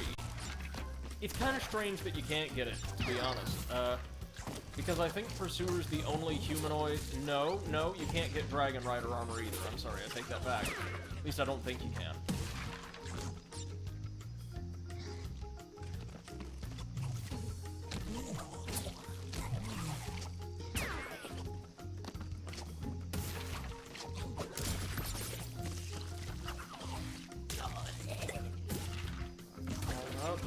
Sorry, we'll check chat next time we reach a checkpoint. Next one is right over there. Gotta watch out for these plants here. Oh, it's this guy again. Okay. Eclipse, MC says, oh, Spooky was wondering where you disappeared since she wanted to make a ritual with you. Did you respond? Not quite. I saw I got, like, a message on Discord. I've been meaning to get back to it just as soon as work died down. And as I said, I finally caught a break in, like, serious work for the first time in days, like 3 minutes before I started streaming. So no, will do, but thank you for letting me know. And Eclipse says, yeah, all the levels do unique things within their tropes. Yeah, they do. They really do. I quite like that. Another series that was fantastic at that was Ape Escape. Really underappreciated gem of a Sony property right there. The grinding! Fucking hate the grinding.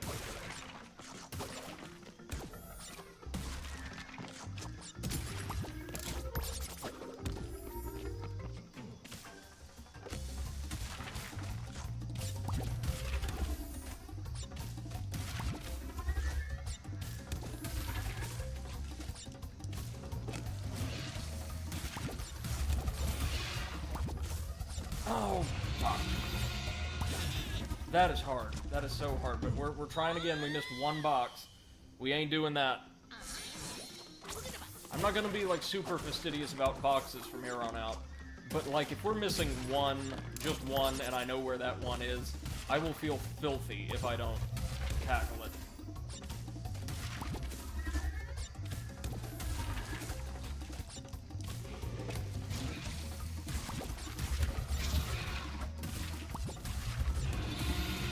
There we go. Oh, we're gonna be running from that sucker, ain't we? Oh, I appreciate it, MC. Thanks for keeping me in the loop, and thanks for keeping others in the loop. Oh, these stun us, just like, I think there was an item like that during certain chase sections in, Crash 3, right? Or was it Crash 2? I know it was Crash 3 that had the dinosaur chases. No, I'm thinking of, the mines in the bear chase stages. So when we were being chased by the bear, was that Crash 2 or Crash 3? This is a really nice chase sequence. All of this game's chase sequences have been fantastic. Oh, thanks for that dingo dial, maybe? Oh no, I missed something. Shit!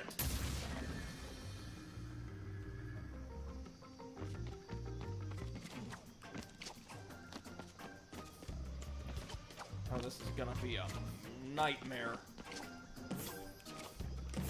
Or not, never mind.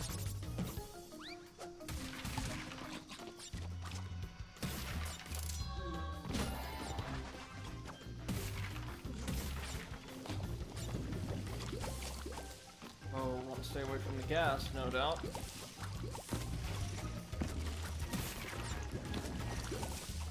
Jeez, you think there's enough going on here?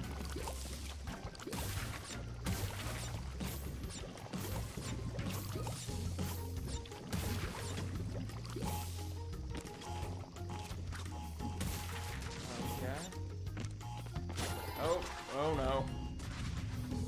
Bonus stage. Blech.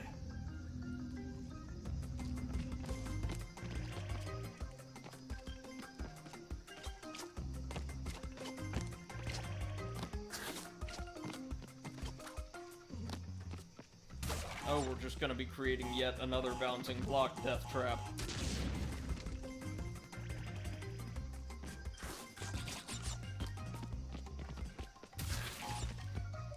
Hey, is that the little baby T-Rex that helped us out earlier in the series? I think it may be. Oh, so we're gonna be going back and forth like all damn day, aren't we? At least these are relatively slow blocks.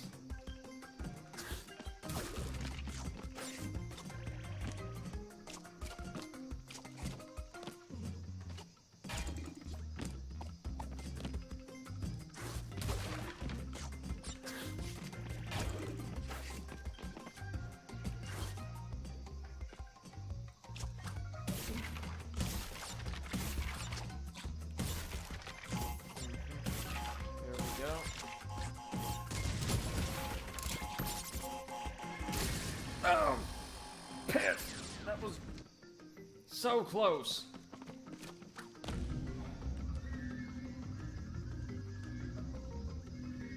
The one issue I'm finding I'm having more and more often in this game, oh, a whole bunch of baby T-Rexes, check that out. Don't know how I missed it, but there we are, is when the game demands you to perform in a really, really precise manner, like, say, during the fan boat segment, or the bear riding segment, or most of the bonus stages,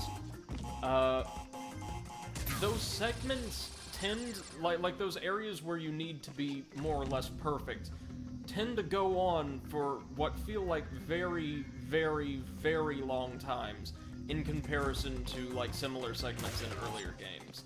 So, like, the game feels less frustrating because it's really well designed and everything's very pretty, but it actually feels kind of harder in some ways than earlier entries, honestly. The moment-to-moment gameplay, like we were just trying to get to the end, wouldn't be at all, but... Like, I mean, you could tell just the bonus stages here are much harder than they were in earlier games, except maybe those, Cortex bonus stages in the very first game. There were like 3 of them, I think. 2 or 3. MC says running on T-Rex backstage when... Yeah. That would be, the last or second to last... No, maybe the first, prehistoric stage in Crash 3, I think. It was really good. MC says, yeah, I got caught in the rain and feeling a bit under the weather is my accidental pun of the day. Nice.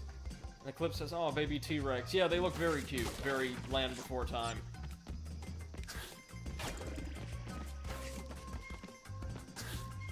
Okay, so let's be careful because there's some nitro around.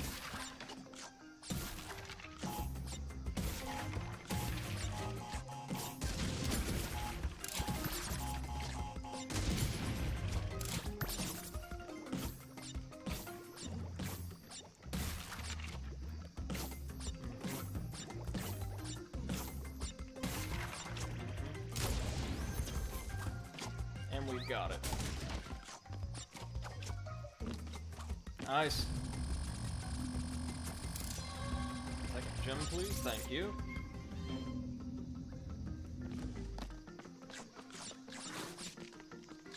We'll need to slide under the... Oh, no.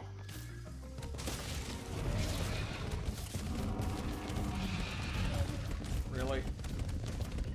Oh, had to jump and spin. Well, come on then. Eat up. Getting all the boxes on those, or on these grind rails, I would argue is almost impossible your first time on each. There we go. Again, nice set piece, though.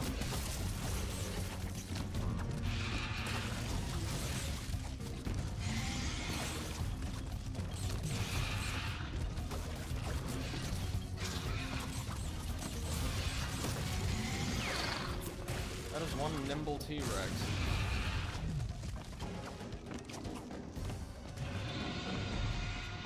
Oh, it ain't done. Is it? No. I guess it's done for now.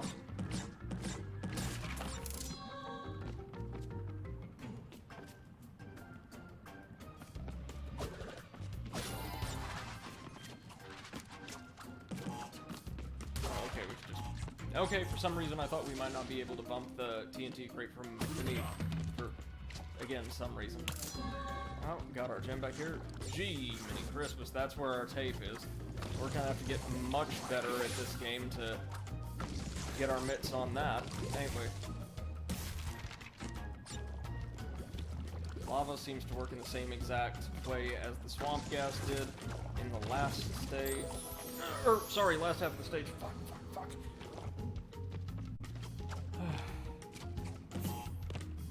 We're almost there. We probably got, what, one more chase segment ahead of us?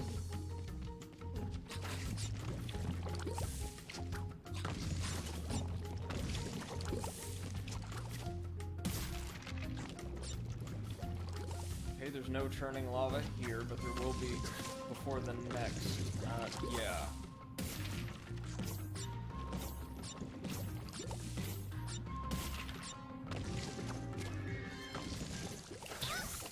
What?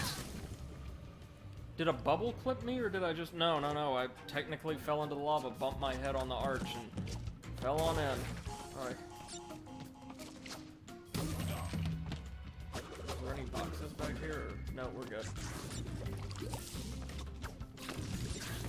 So are we going to fight the T-Rex at some point, or are we not having, like, a end-of-world boss battle? Maybe that Kraken in the pirate world was effectively a one-off.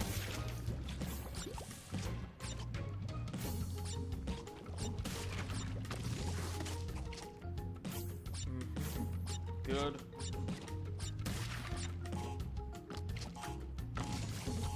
There we go. One more chase segment. Yep, here we go. Let's do it.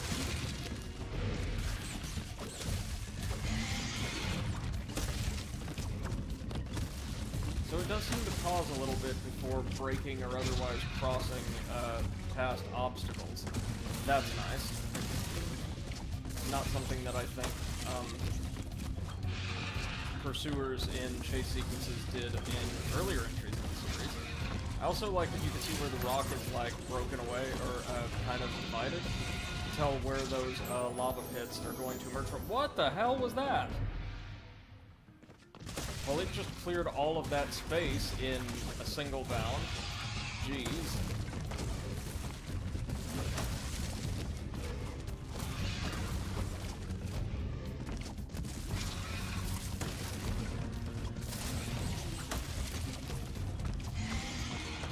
Okay, we're going to have to hoof it here. It's a very well-designed chase, I will say.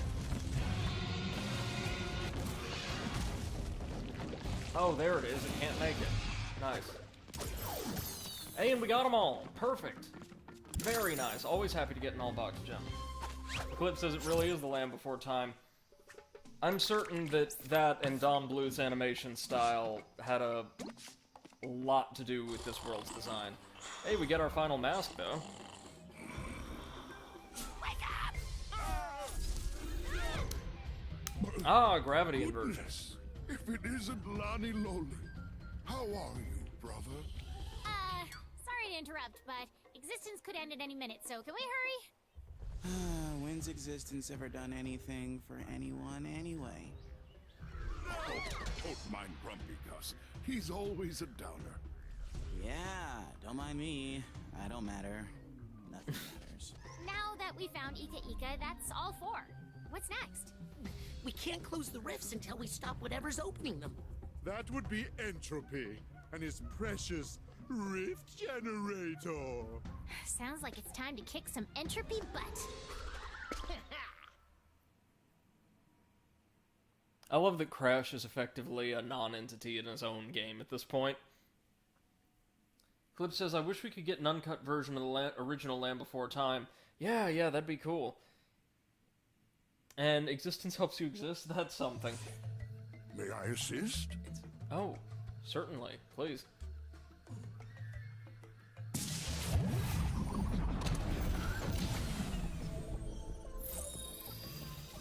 This may be the futuristic world that was shown off in, like, promo materials. So we've got, real quick, a Dingo Dial stage, which we'll go ahead and play through, why not?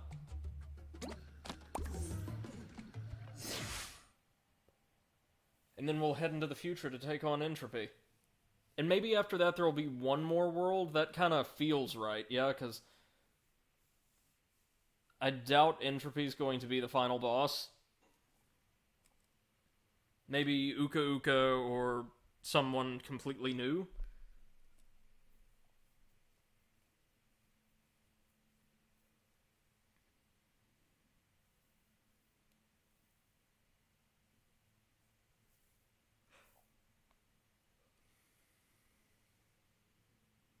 This was a really good world, though. I enjoyed the prehistoric stages way more than I was planning on.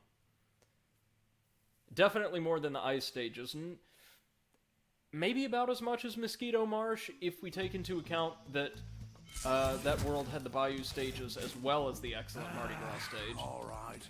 Gotta be another one of them shimmery things around here.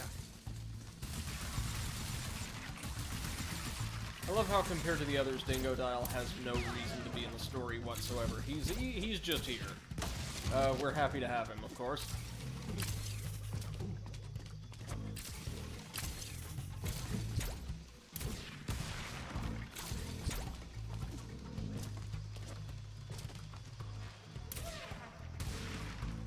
There we are. Even ends up in a swamp back here.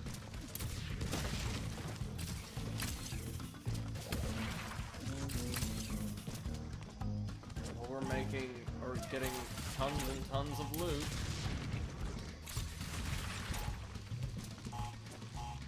As per the norm for a Dingo Dial stage. Oh, that was so close. Please tell me. Oh, yeah, thank you, God, we have more TNT. So now we've got a limited supply of ammo to take out certain obstacles.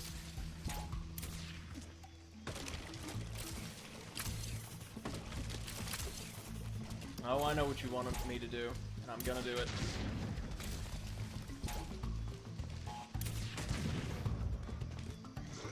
Or not. Oh no, that's... Oh, I see.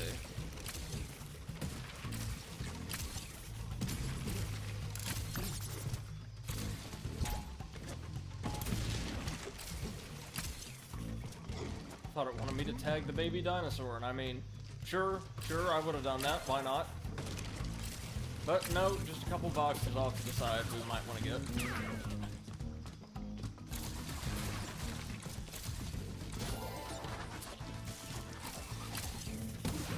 Alright, let's get our map. There we go. Oh, hell! Well, Dingo Dial doesn't really need masks much of the time anyway. He just needs to manage a bunch of pits.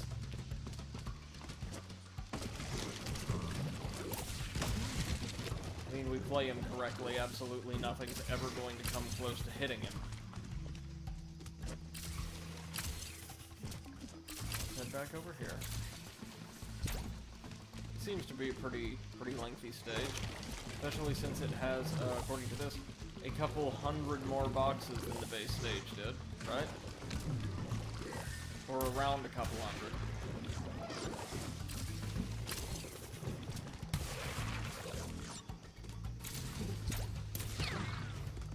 Go. Just keep picking them off.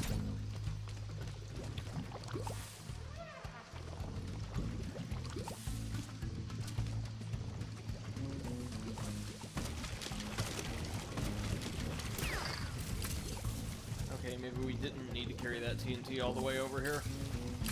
Here's hoping.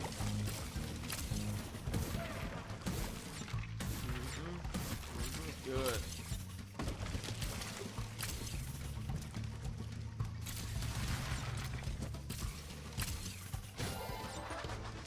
Nice.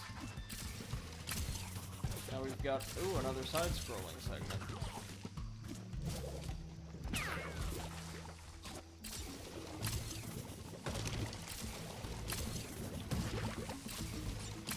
There we go. Nerve-wracking. We're getting it though.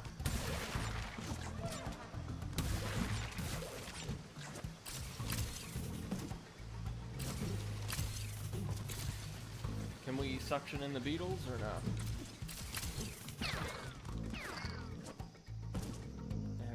Ooh,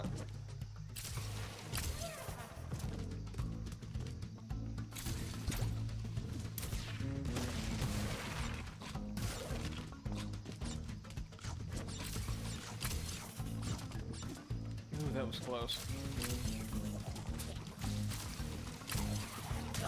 At least the plants retreat when we get close.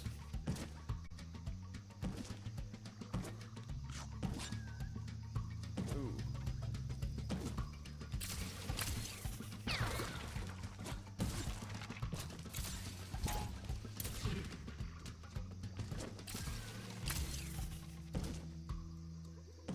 At least his mid-air control actually does seem pretty tight, despite how it may look. Oh no, I see more stuff down here.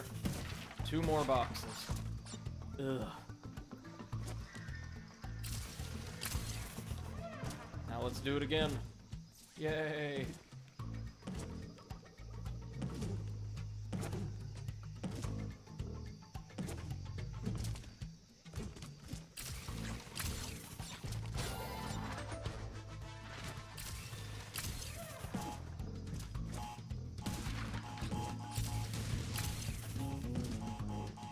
Okay, we've just got a random bounce block here.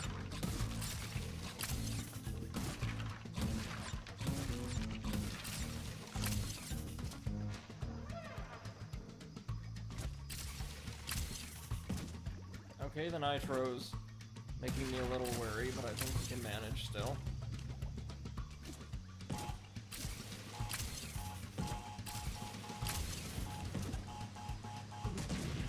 These are gonna be tight.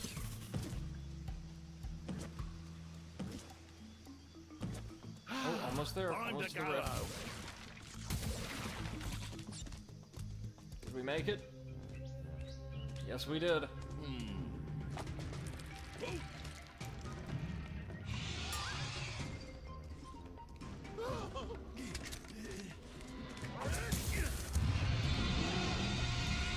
Oh, and that's how the T-Rex got chased to Coco. Lovely. Or no, it was already chasing us. Never mind.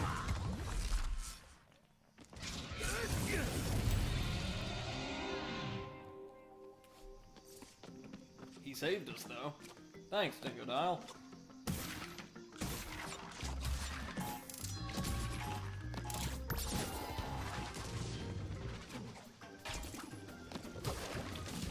Oh, really? Okay. Okay, we got this. Never mind. I'll just keep making stupid mistakes all afternoon. That'll be better.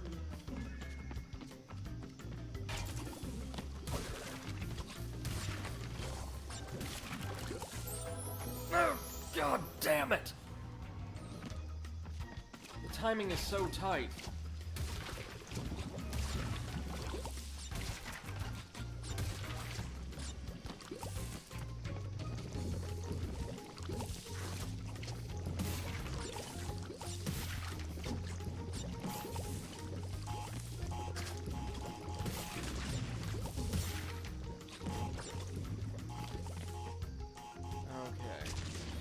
Do here is, yep, take all the Wumpa from this box.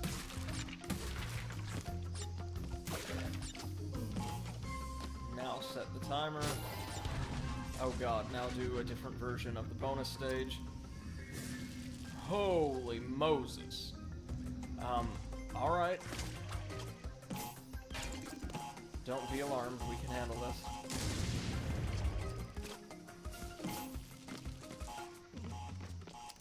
Ooh.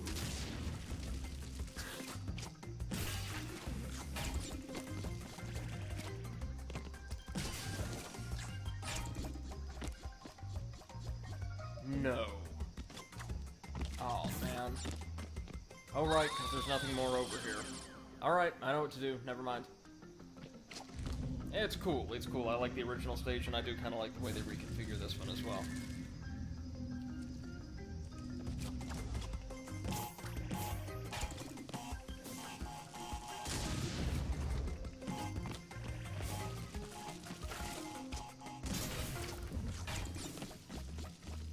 Let's do this. If we can. we can. There we go. Good, good.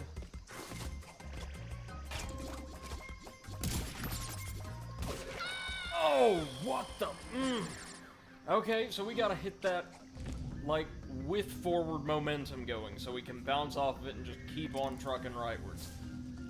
Oh, ooh. There's a lot of nitro around here. Well, I mean, there was in the original, too, but here, goodness gracious.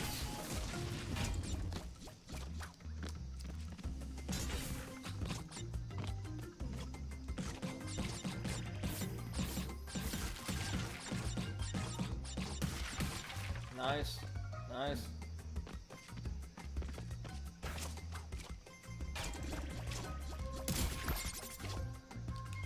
Oh! So we want to slam straight through those two crates. And then immediately get out of the way because the base iron crate is a spring and will throw us up into nitro. In Jesus Christ, that'll barely put us halfway through the stage. God damn it. You see what I mean about the bonus stages in this game, right? The fact they seem to take way, way longer than they should, on average. Not that they're bad stages, just like, we spend just as much time here, if not more time, than we do in the main stage, which is generally a bit more fun.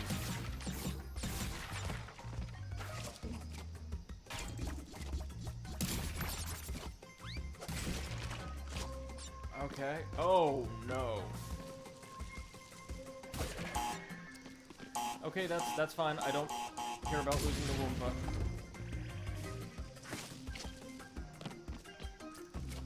Oh, I see. I see how you're playing. Ha! You ain't the only one, suckers. Oh, fuck off! I couldn't do a double jump for whatever reason.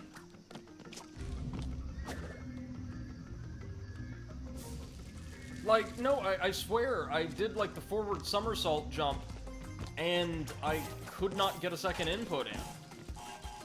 That happened in the original series in the context of moving while on ice and trying to execute a jump. It would just treat it as if you just had the one. But that was context specific. That shouldn't have happened. Eclipse says bonus stages feel like the developer's excuse to go buck wild. Yeah, kinda, sorta.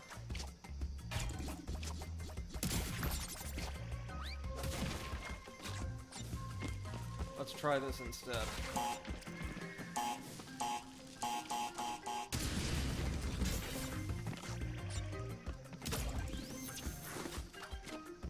No. No. Shit. God damn it. Hey! Hey, okay. Okay, we could just barely make it. I forget you do get substantial verticality with the ground pound, so. MC says that's why it's a bonus. I could see that, but I was just talking comparatively. Like, it seemed like the bonus stages generally, not universally, but generally in the original trilogy were quite a bit quicker. The ones that were, like, super long in, like, Crash 2 and 3 were generally the ones that had, like, bonus gems at the end of them.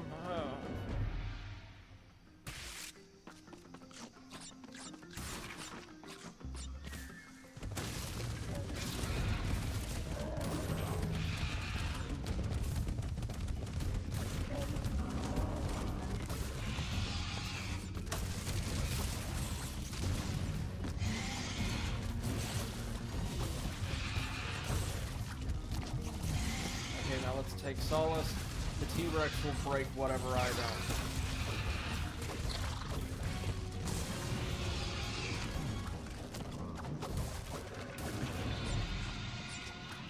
Okay, that's through segment 1. MC says this to please the Dark Souls 2 is too easy crowd.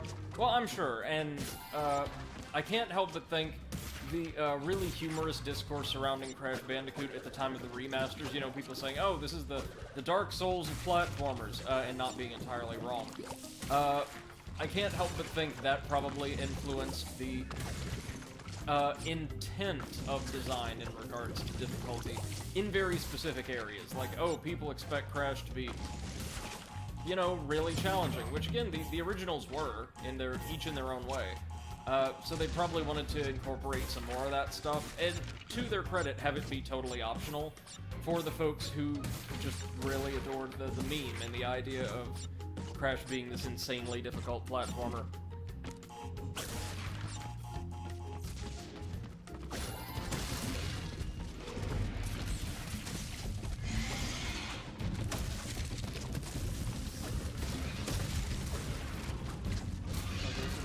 Feels like there's going to be way more boxes here.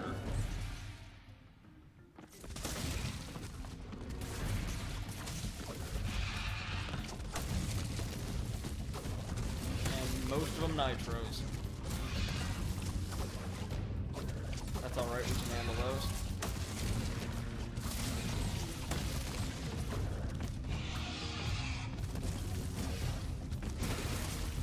Okay, it broke the box. That.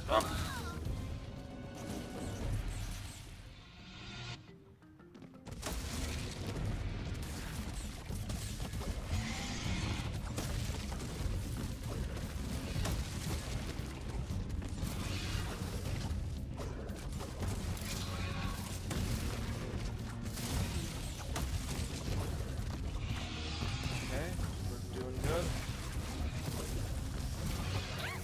Oh, fuck. You've got to get that one midair with a spinning jump, otherwise you'll connect with it from below, and you saw what happened.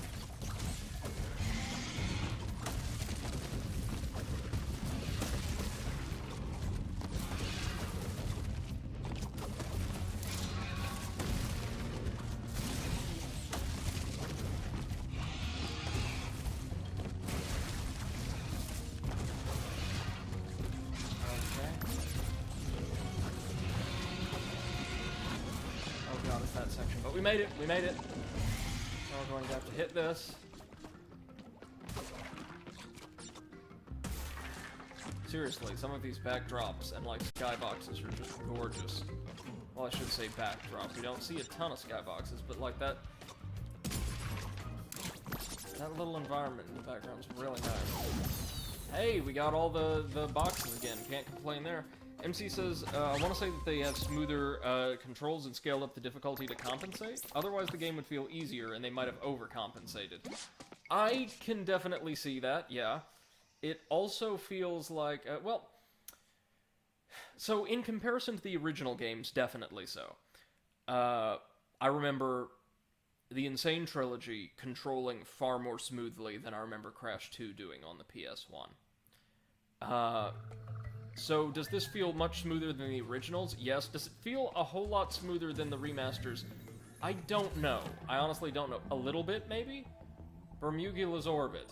Oh, so it's a space station. Nice, nice, nice. Well, I think we know what outfit we're gonna have to go with here. Ooh, this looks nice. Oh, is it going to be like another jetpack type stage? Now see, this is cool. I love Entropy's aesthetics. Which we hardly get to see, because in the games usually he's either not the main antagonist or not, like, the final boss. So I do appreciate that he gets a world all to himself. And Eclipsite says, that's no moon.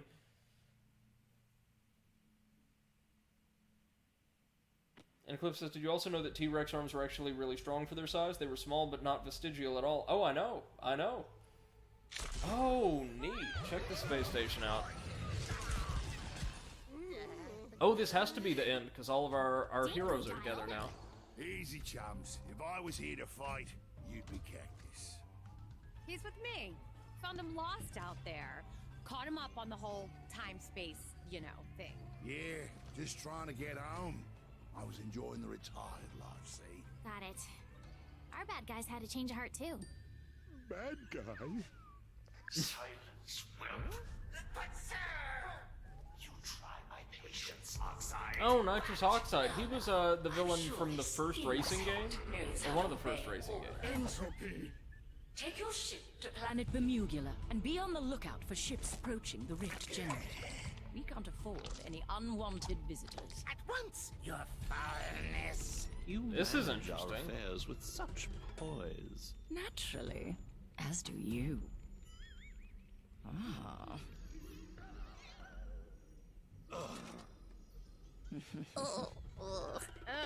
Barf.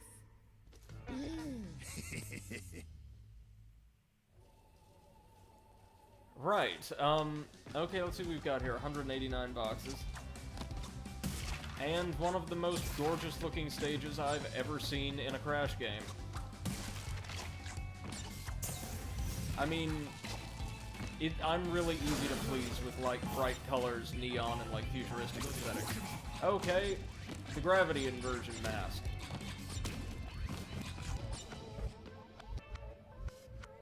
Flip says they actually found a direct descendant of T-Rex that had arms just as proportionally small, so they weren't evolved out either. Just evolved to be as big as they needed to be and no more. And, MC says, sounds like the human tooth muscles, very efficient for their dimension. Yeah, or the tongue, for that matter.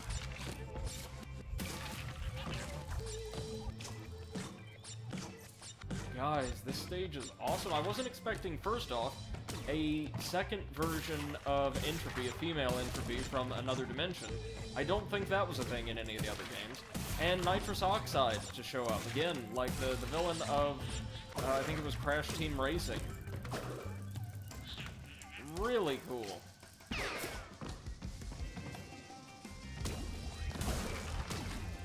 Now keep an eye out for anything I may miss on the ceiling, alright?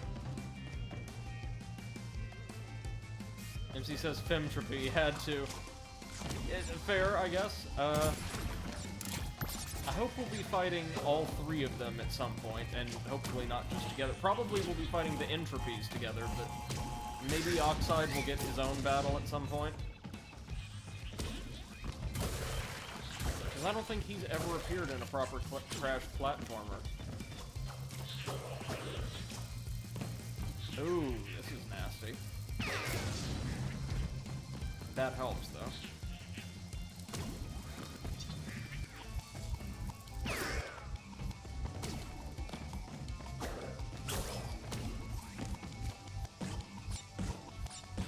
So we're going to be traveling to this planet, and I presume that's where maybe the final world will take place.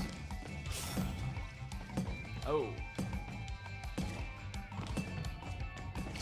Do we get a checkpoint anywhere around here, please?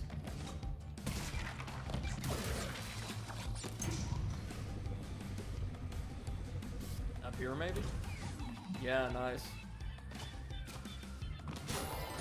Ooh, they got us a theremin. Check it. Oh, hey, those are the evil twins, the main villains from Crash Twinsanity. Love seeing all the little references we've got here. Wait, hold on, I think we might have missed something back here. Like a secret gem? Hey, I can barely see it glimmering out of the corner of my eye.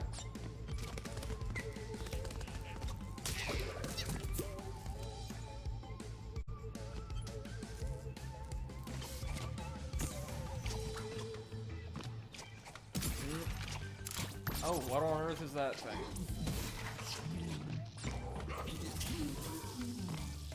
Oh, I see.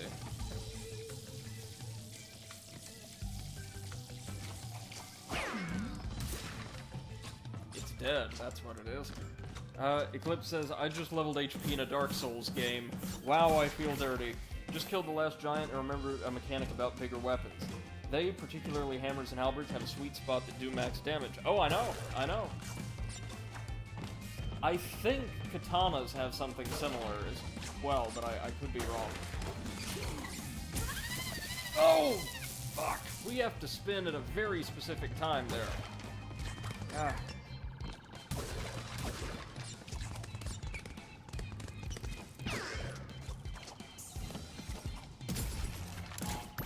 Oh, these are TNT. Probably a good thing I saw that one so I could actually deal with them.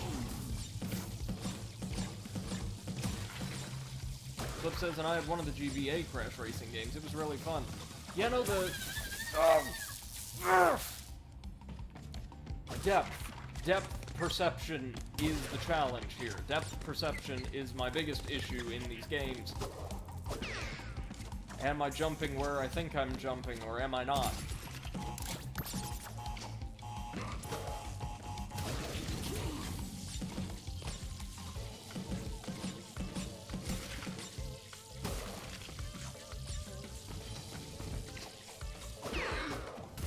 Well, I mean, remember, the gameplay style was so unusual, or the camera in particular, that this was originally, the working, like, prototype name for Crash 1 was Sonic's Ass Game. Which would take on whole new dimensions if realized today. Can we go up there? Or, wait, did I see a box up there? Box? Oh yeah, but they're in this next one. That's like, never mind.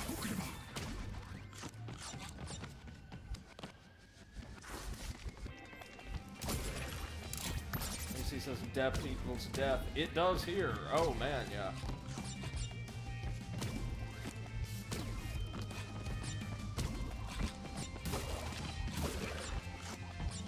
Oh.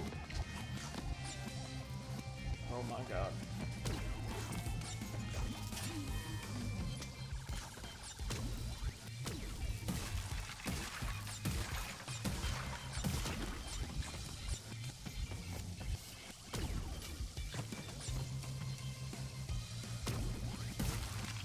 Okay. Oh.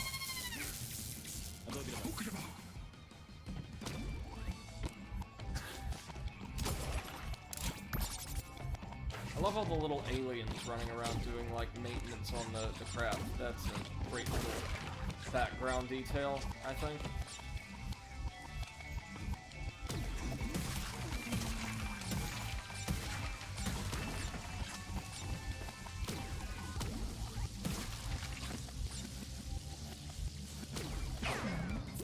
There it is. Flip says death perception is fun. It can't. Wait a minute. Do those like little projectors hanging from the ceiling kind of remind you guys of Claptrap from Borderlands? Probably not intentional, but looks remarkably similar. Oh well, there go the others. Tractor beam enabled. Or there they were going. That'll be a Cortex stage for us. Oh dear. Oh, dude, rail grinding here? Are you kidding me?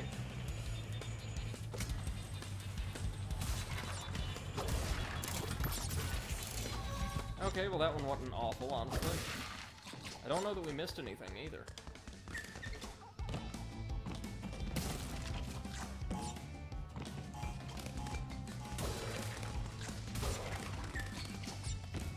I do really like the kind of 50s, 60s surf rock inspired soundtrack we got.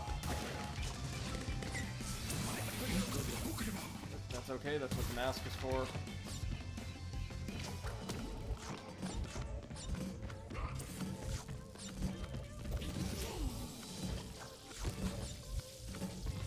Ugh.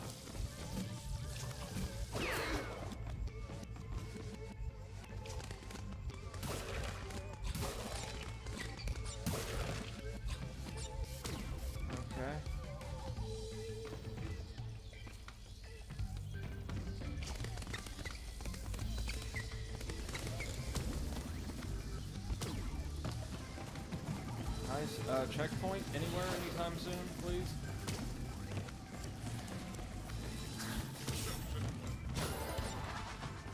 Oh, jeez.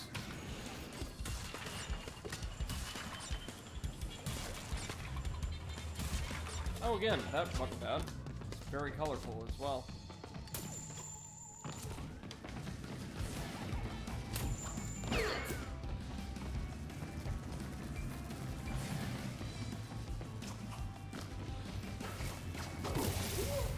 There we go.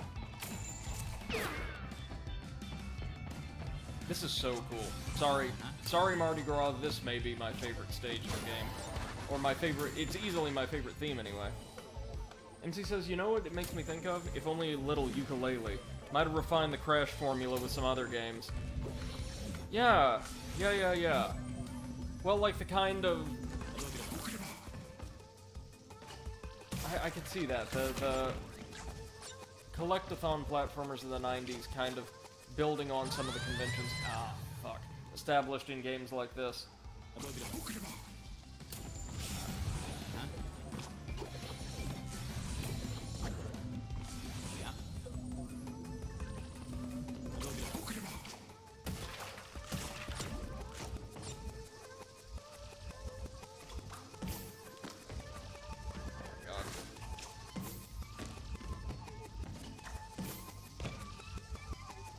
Wait a minute, a couple ways to do this. That's the better one.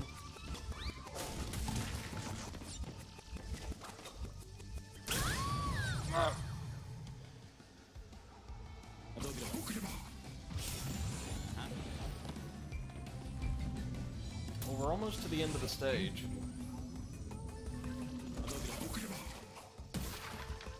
Oh, but of course we've got to backtrack.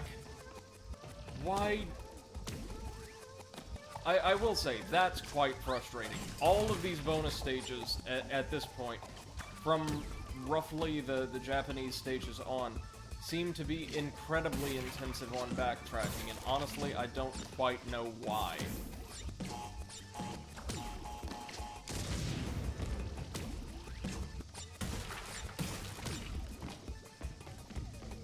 Okay, now we're gonna have to get down there. Oh, that'll be how.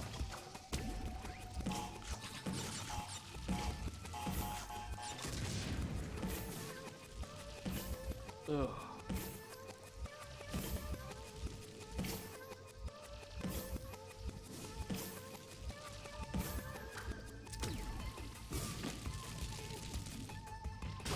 Oh, this is nerve-wracking.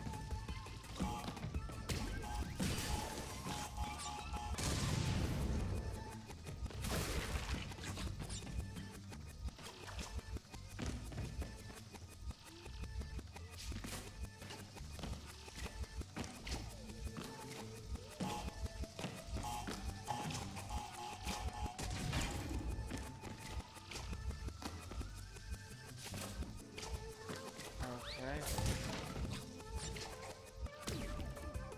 We'll get it. We'll get it. Oh, Lord.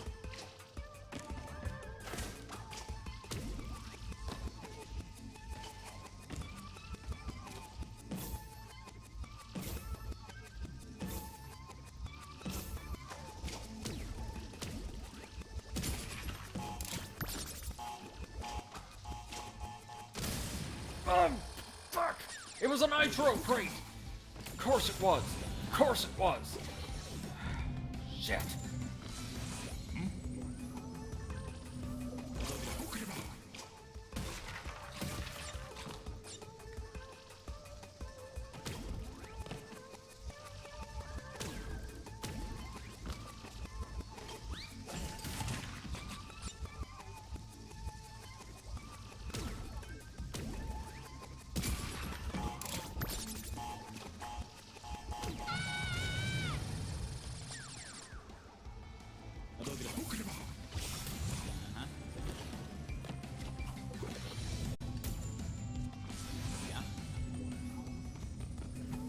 I'm gonna be real, like, they were nice in the earlier stages when they were a bit more brief, but the bonus stages are just getting to me. I do not enjoy these.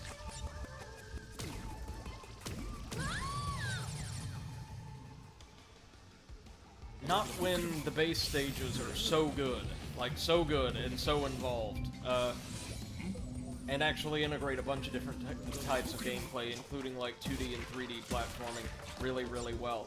I don't enjoy having to spend near as much time on these as I have to.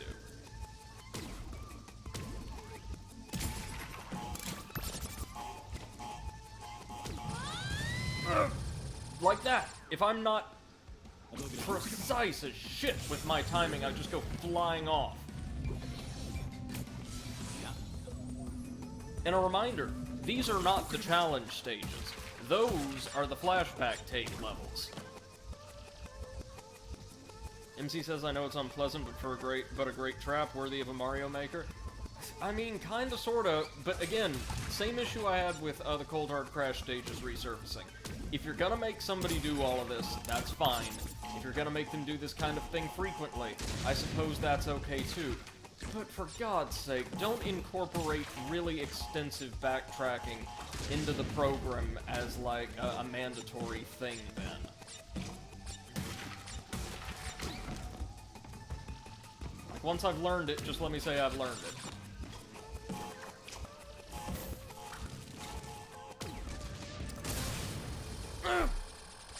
God damn it! What is our... Oh, we get like a robotic crash suit for getting enough gems here.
Well, there's only one thing to do, really. Gonna come back up here.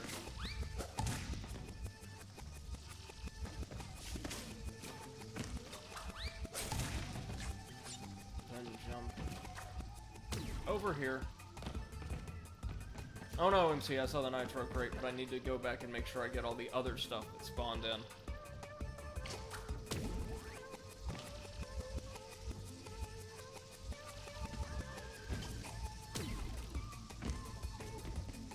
I mean, it's possible the nitro will just take care of all three of them.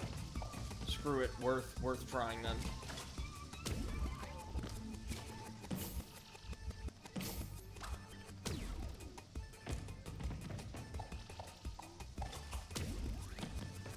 Alright.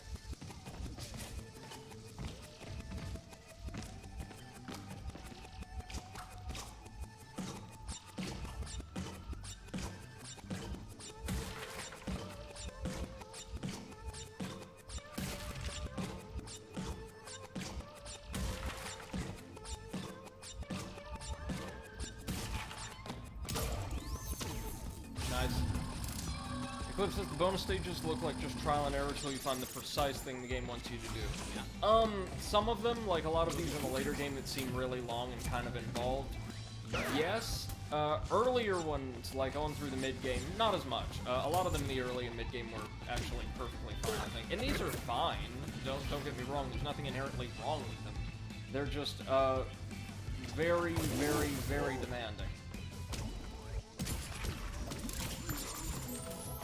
Oh!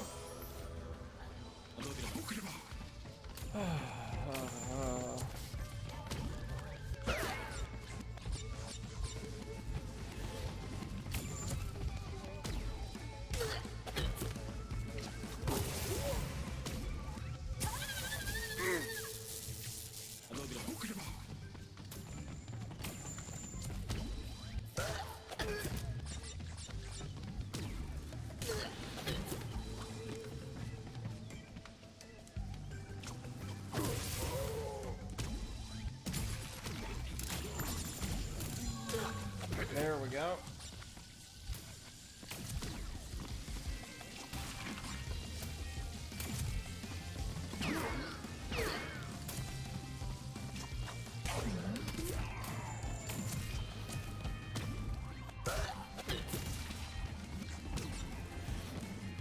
Okay. Not bad, not bad.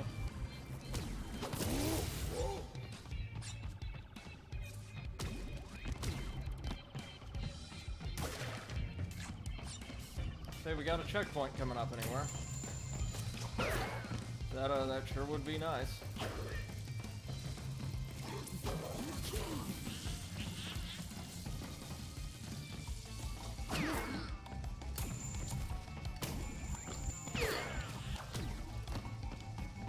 Okay, easy, easy, easy.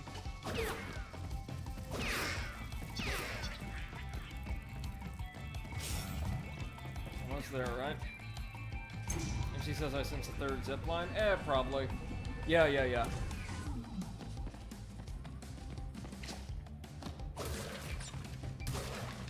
And she says much harder. I don't know, the one thing these have, even if they're not necessarily easier, is it is much clearer to see what's up ahead.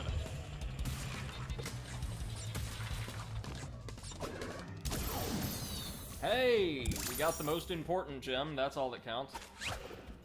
That one wasn't bad at all, actually.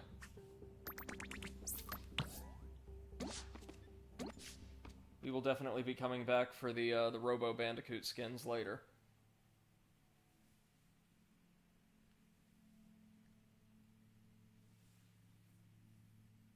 So the planet itself is probably going to be our final world, right? That or some kind of horrific conjunction of the dimensions. So we've got a Cortex stage. Stowing away, so another ship-based stage, then one in an asteroid field, alright. Shipping error. Okay. Wait, what is our inverted style? Oh! That's gnarly. And up here we get like a Robo Coco if we get enough? Yes, we do. Or like a Cyber Coco, anyway.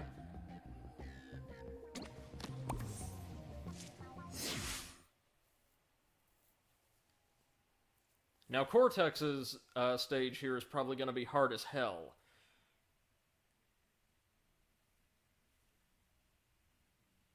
Given that he's only got a few stages to begin with, that's probably the way they chose to design these.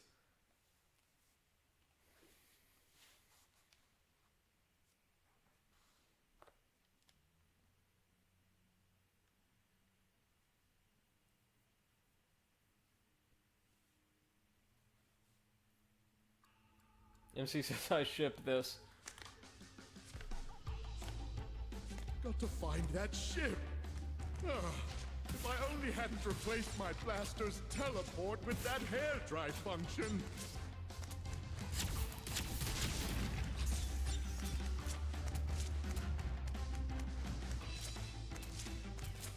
Yep, and immediately into the kind of sort of 2D sections.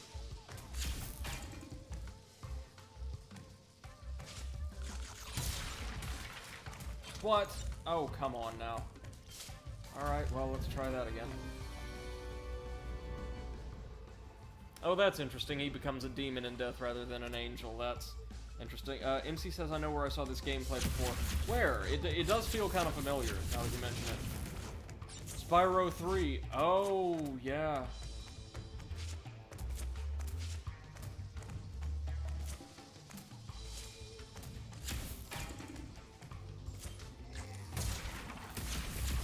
Oh, god damn it.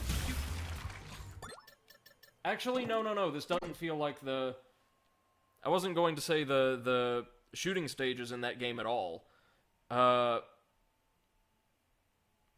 Because those focused primarily on the shooting. This is just a very unusual style of platforming.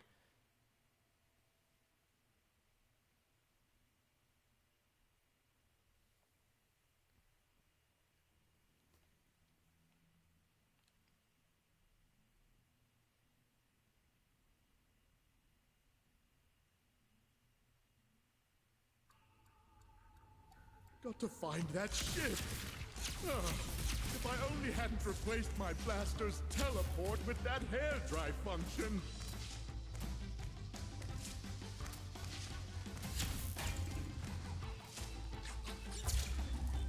Oh, fuck. How the hell do I have to hit that?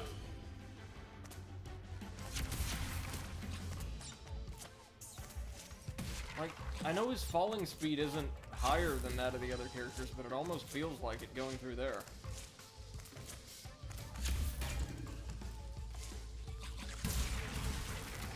There we go, finally. Is this where our hidden gem is gonna be?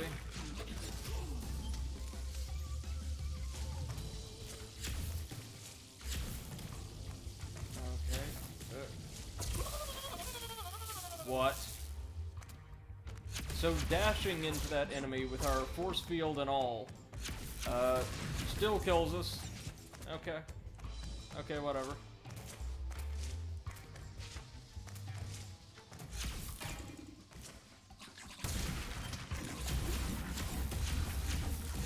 We couldn't shoot him, I don't think.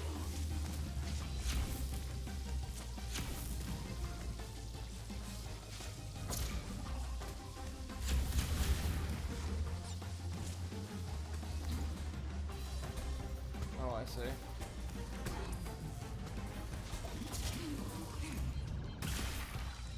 So he's near, like, the engines, I would imagine.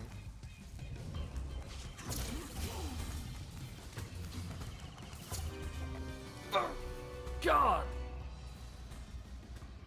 Well, let's try again, and again, and again, and again.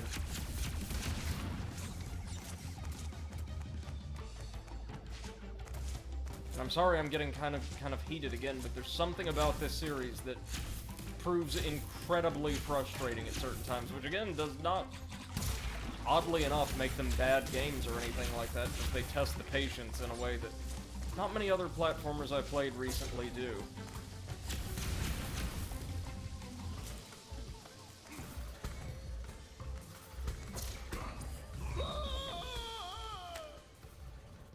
MC says reset that death count. No, I don't care. There's no way I'm making it through a Cortex stage with fewer than 3 deaths on my first time anyway.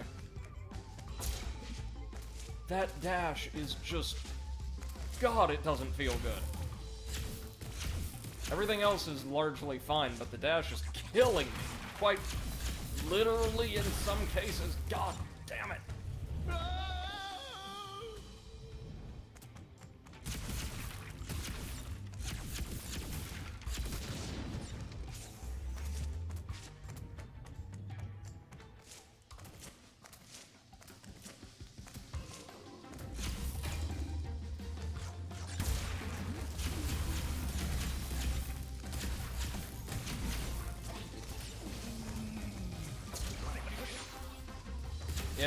Yeah, just go ahead and take that hit. Fuck it.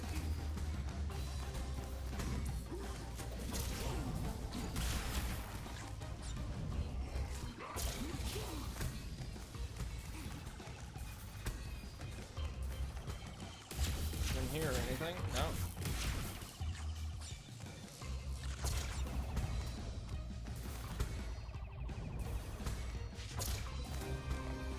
Oh! Fuck! How am I even supposed to catch that? I guess just dash from a standing position, don't jump, and then just never stop moving. Like, just keep that stick held down. Oh, wow.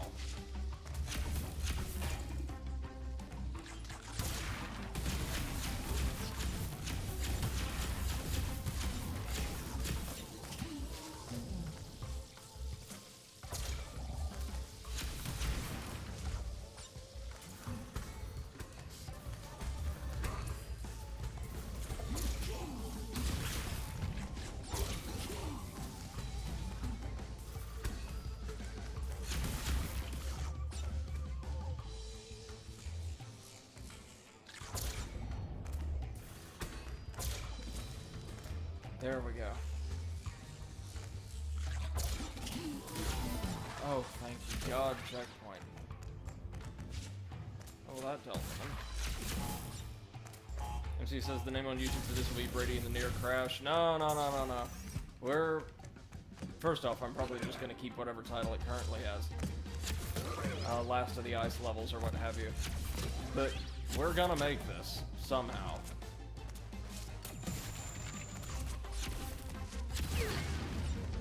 There we go.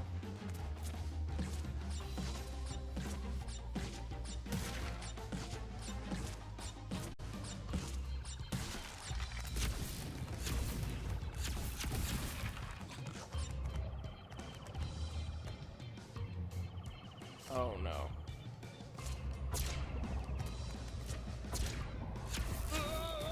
Oh, God. How on earth are we supposed to manage that?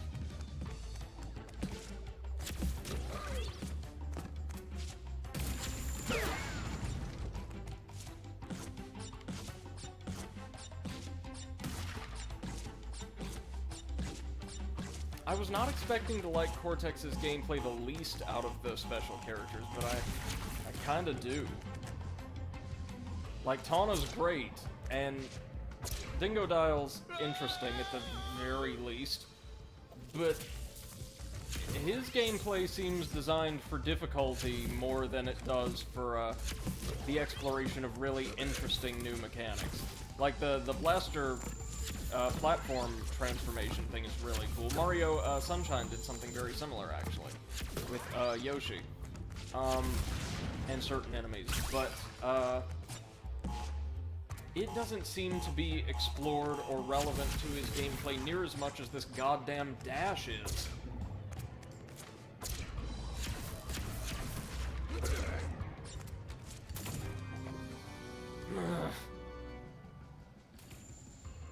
Like, yeah, that's not just me, right? It seems like the dash is the integral part of his gameplay, according to the 3 stages we've played so far.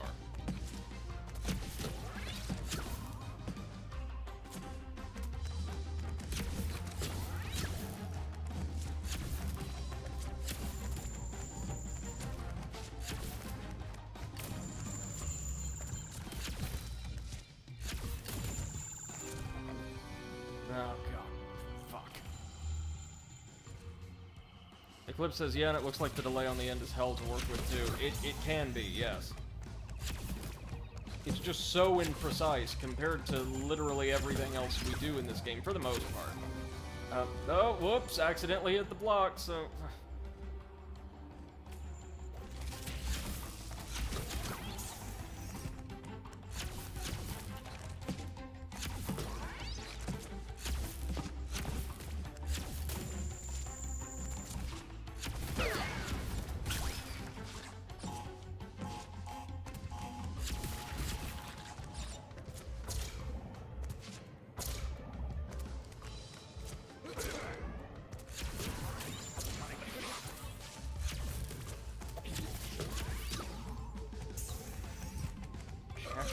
Point.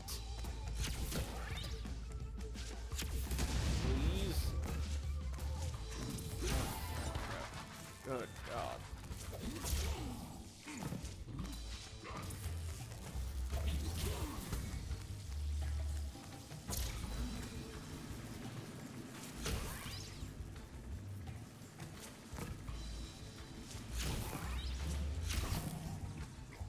Okay, so these guys we can turn into bouncy platforms.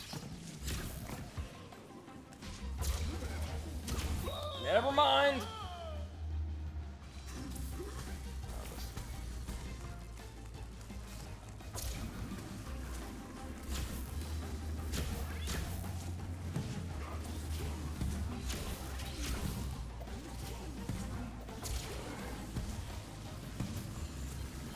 Okay, we've got lots of blocks to fill in, apparently.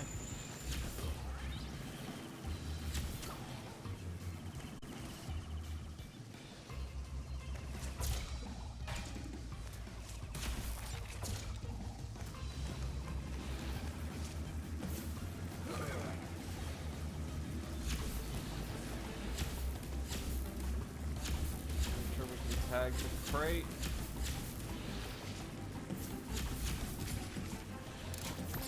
There we go.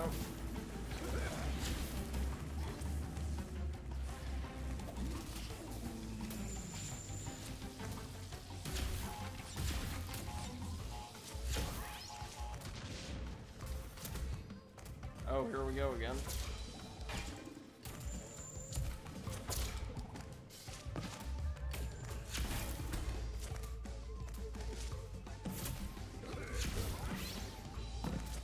There we go. Nice, nice, nice.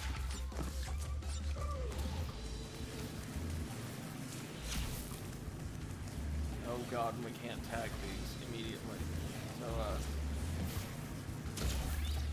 that's gonna be fun.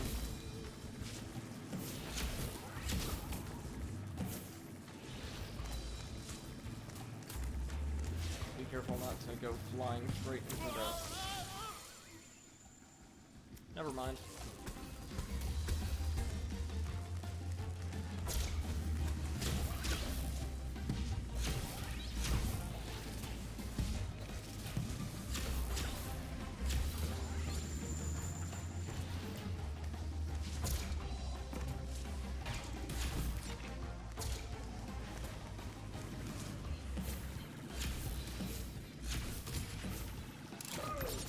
That.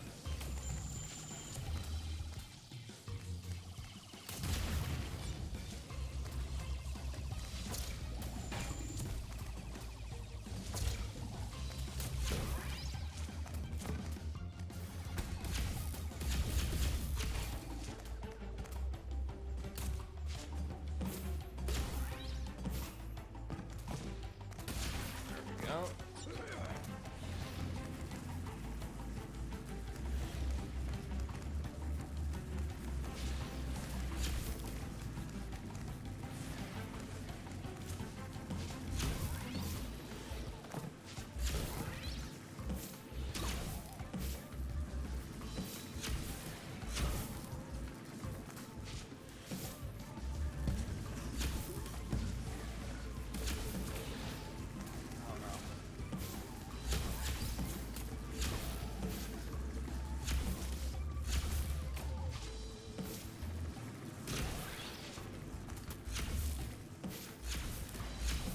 Might be able to manage like this. Let's see. Oh, fucking hell!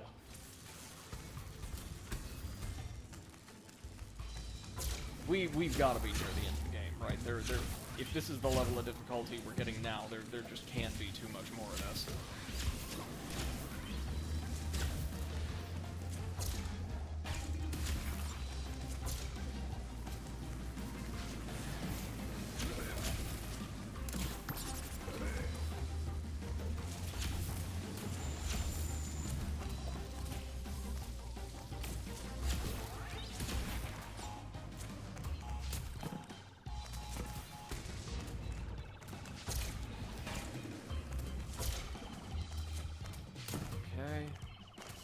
We've got to find a way to get all three of those saucers transformed safely. But the third one covers such a wide range, and of course it's the little beam of light and not the saucer itself that damages you, so... Well, I mean, I'm sure that would damage you too if you made contact with it, because this is Crash, but...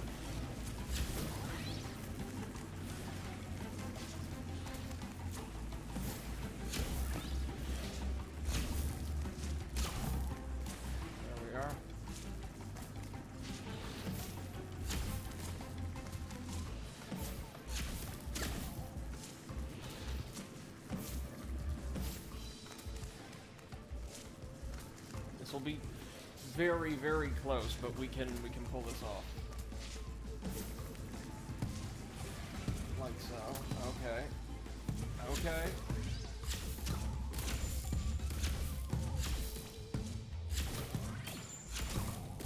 A little more. A little more.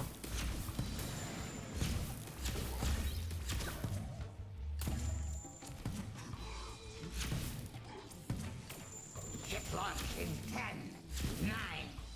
I should have started at 3. Blast off!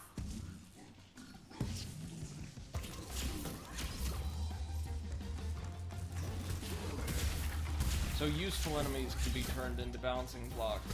Non-useful ones can just temporarily be turned incorporeal. I see. Oh, there we go. Thank you, God. Okay, Cortex's bit is done. September 9th, entry 7.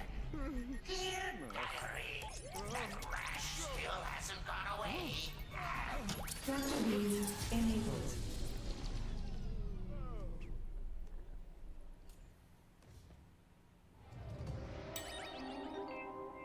Thank you, Eclipse. Now that we're through with that, let's take on the harder version of this stage, which unfortunately is going to include the bonus stage, I believe.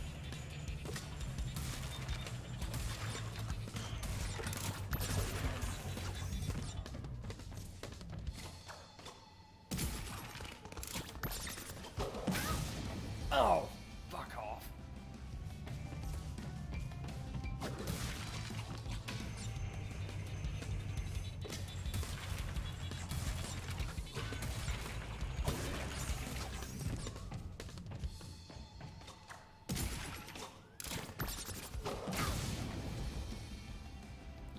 spin immediately. Just wait once we get off the wall.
Good.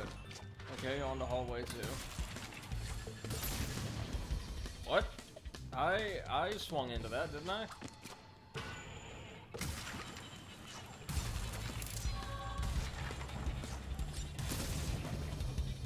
Nope, I swing too early and start swinging back, so legs make contact with the nitro and send us up. Right.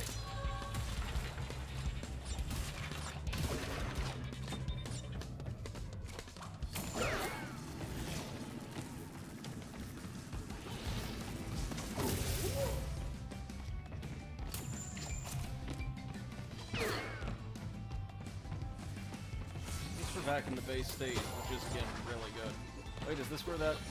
Yeah, it is.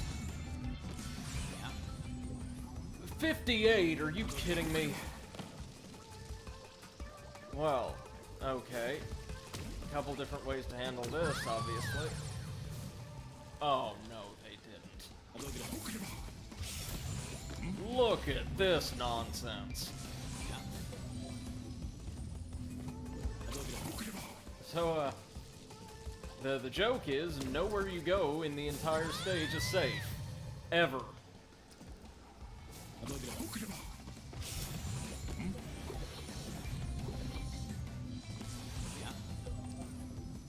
MC says no backtracking. Well, yeah, if we can get the hell across.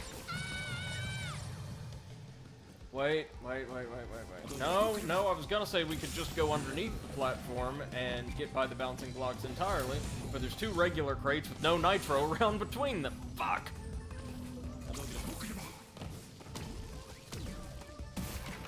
Okay, good.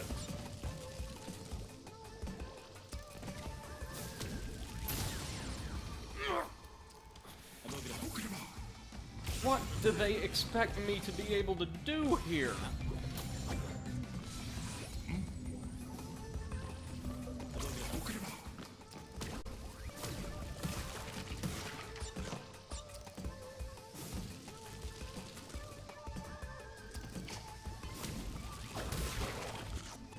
Okay, there we go.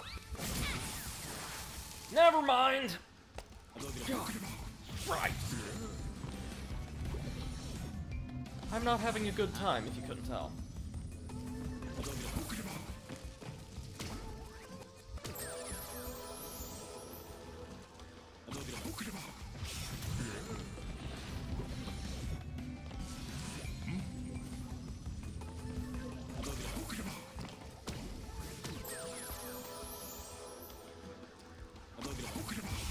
I am very, very close to just saying screw it on the bonus stages from here on out, or at least checking them out and just carrying on with the game.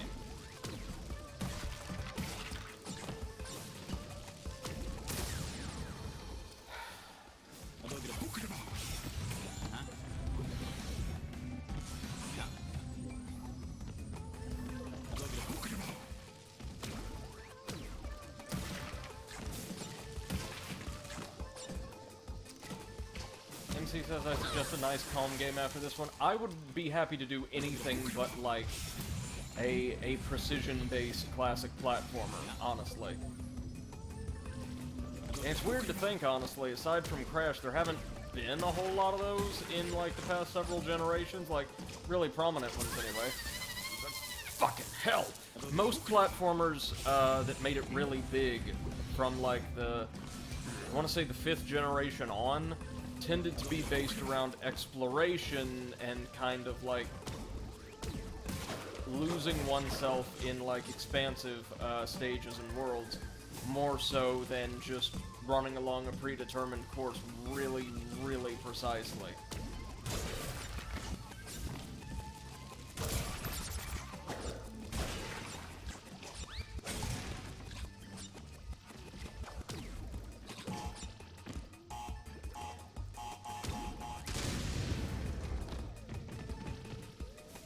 What do we have over here? Oh, shit.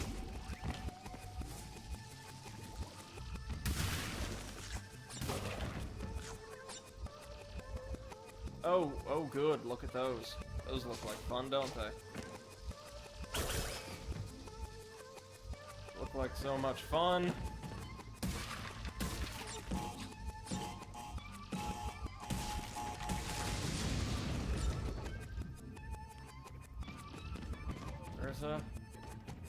Where's the trigger box?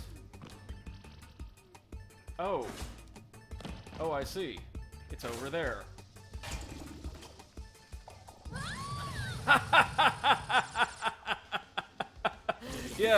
Yeah, sure. Whatever.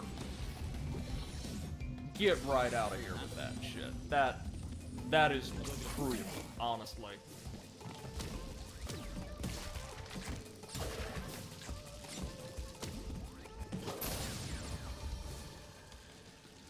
Why would you do that at the end of the stage? Like, okay, my problem is, unless you know exactly what's coming, in other words, unless it happens to you, there is no way you're going to be prepared for that.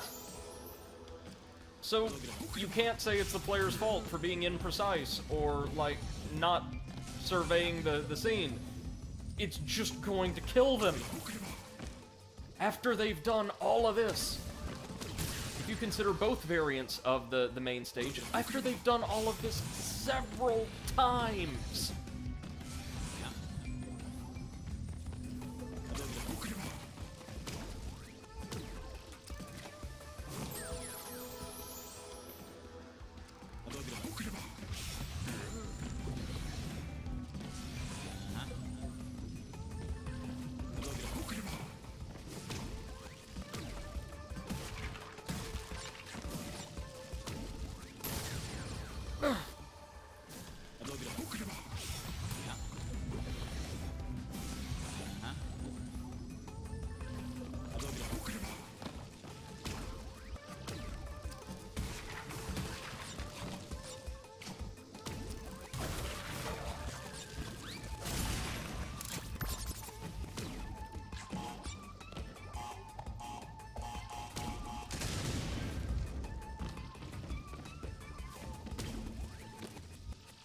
MC says this is tailored for a Mario Maker audience.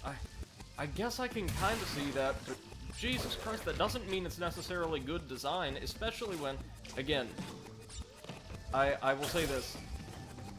This, as like an episodic thing, would be frustrating, but not, like, objectively bad design. The fact that stages and challenges like this are prolific, granted, to be fair, entirely in the realm of optional stuff, in the late game, is, to my mind anyway, not particularly good design.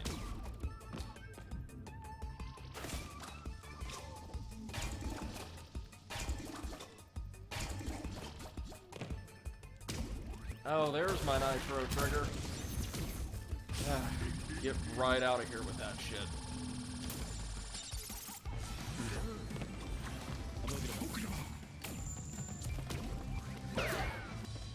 Like, again, the main stages are brilliantly designed, but the same, unfortunately, can't really be said of a lot of the bonus stages, or even these versions of former stages we have to replay as part of the really cool side character challenges.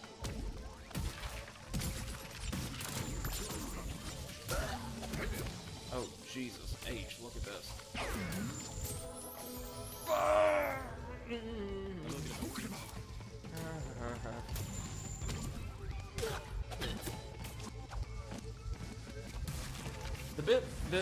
I also kind of question about this is, with the inclusion of side character challenges, that means, like, by default, you have to play several of the main stages, god damn it, effectively 4 times.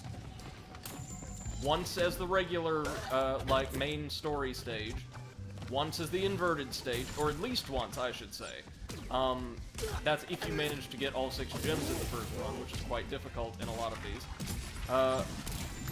Once as the regular side character challenge, and once as the inverted side character challenge.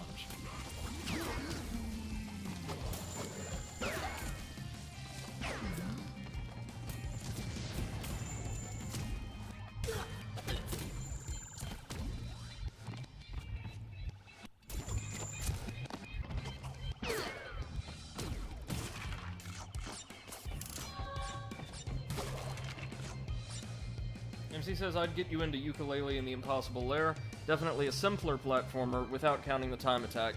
Well, simple versus complex, or easy versus hard isn't exactly the issue here. It's just... This series in particular, for some reason, just kind of takes a lot out of me. My obsession with, like, completion and perfection in a lot of games, they give me counters and things like that, probably has something to do with it. But there's also the fact that I feel like I'm being punished, by design, to be fair, for not doing everything exactly the way the developers intended me to. Like, it's adventure game logic as applied to a collectathon platformer.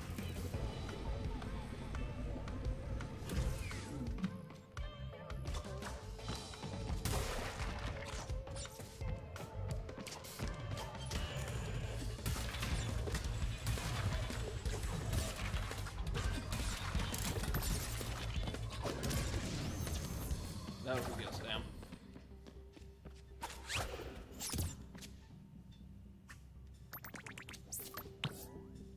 Only 2 gems. Wow, Jesus, man, that's rough.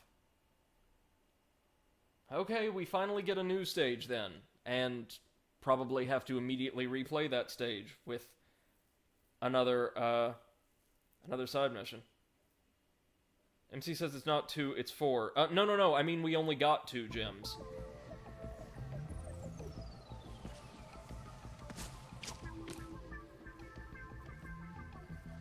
So now we head here and to the inevitable... Oh, meant for the crates. Yeah. Probably missed something in Cortex's stage.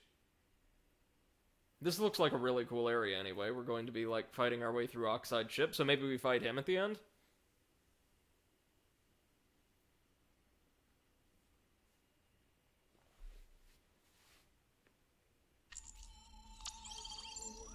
It looks like we're en route to the I do love that they keep their costumes on be a lot for the faster cutscenes. in that. What the? Tana? I'm not losing you guys in this dimension too. I'll handle this. But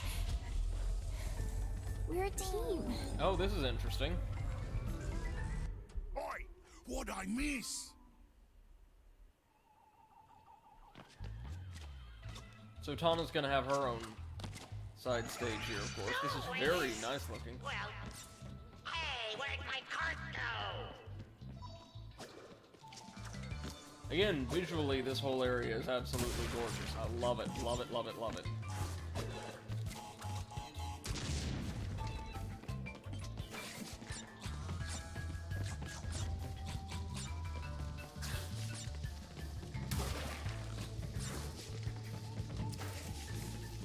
Whoop.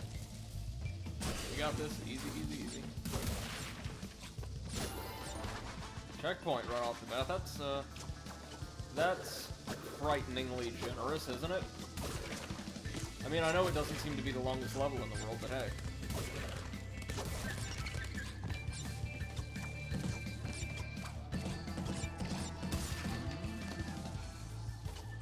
You know?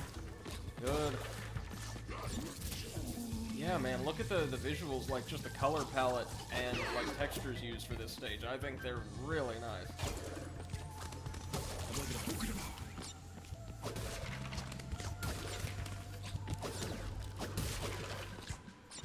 Just barely got it, but we did indeed get it.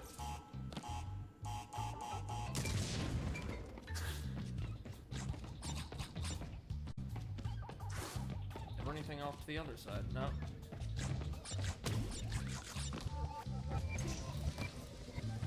Oh, that's gonna be for some screw use later on, isn't it?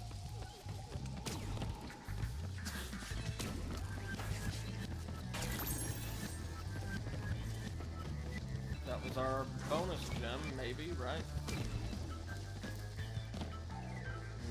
No? Eclipse says, yeah, it looks futuristic without just being stock spacey like white and black. Yeah, no, definitely. It's really, really cool.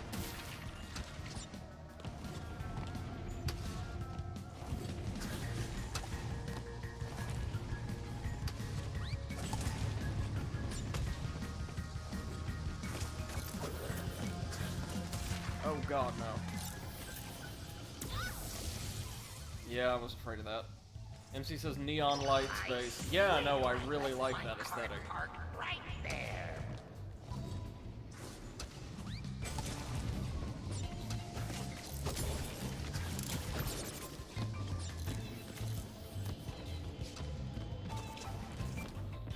Ooh. It's tricky.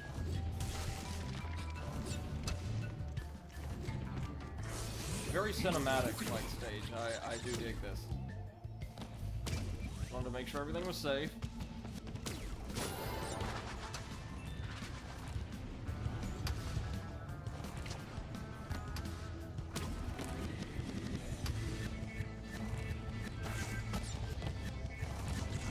What? Oh, that was close. Oh no.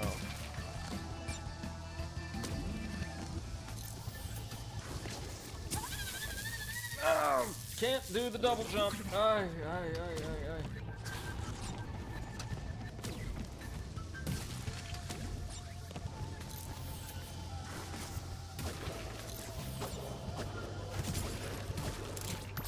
My sixth card stolen this year. My wife's gonna kill me.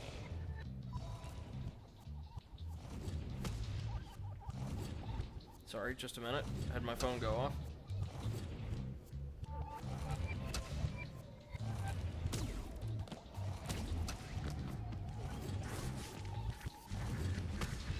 Are we safe here? Yes, we are.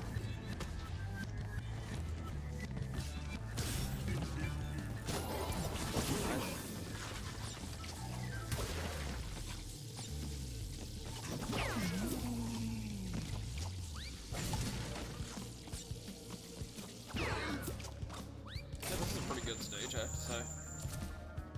Cliff says, Last Giant Pursuer and Dragon Rider done. That's all the easy shenanigans out the way. I was looking at chat, so that's fine. That was on me. Well done. Dragon Slayer should be up next, and he's not much harder, honestly.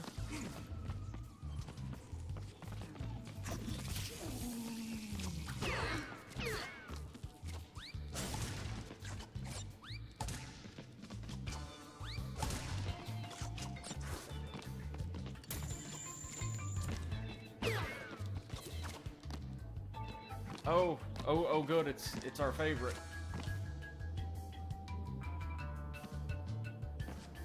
First off, I don't know that we can do that without blowing the TNT.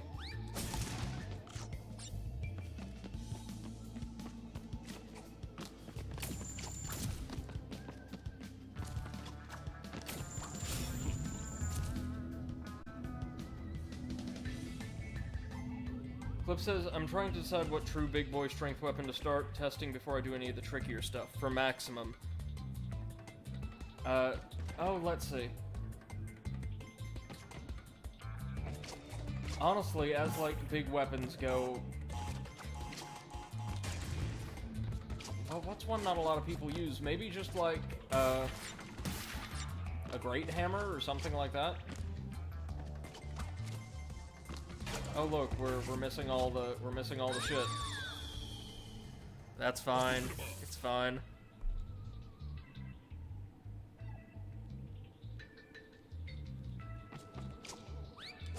Like we can't. Right. So what are we? Maybe we're supposed to knock an enemy into it or something? Oh no, sorry. We've got a dark matter spin. I did not notice. Ow. I'll tell you what. Old Brady's making an executive decision. Well, I was about to say, should I just say screw the bonus stages? Maybe not. Maybe not.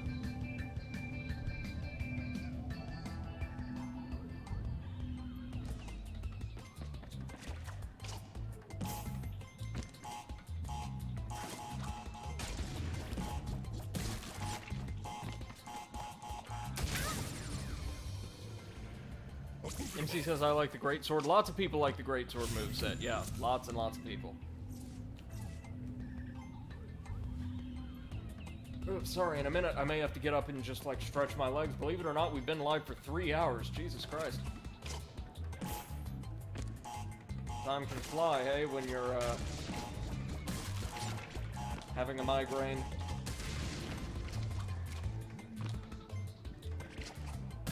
So, we're going to have to go back to those, because there's 2 outline blocks at the very beginning of the bonus stage, because of course there is, why wouldn't there be? That's how these shits are supposed to go, don't you know? You're not supposed to go through the stage once, no, you're supposed to go through it 3 times. Every time.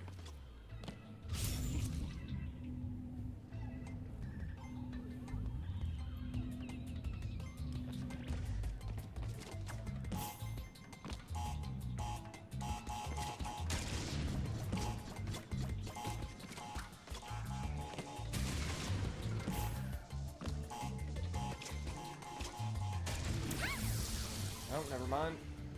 Yeah, I could see the nitro coming that time, which is why I got over there.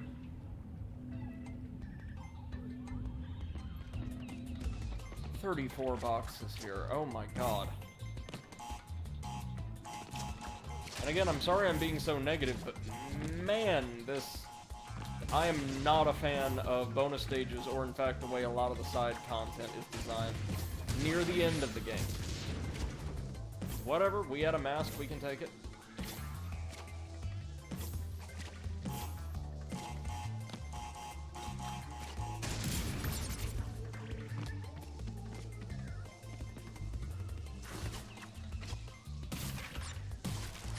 Ooh, man.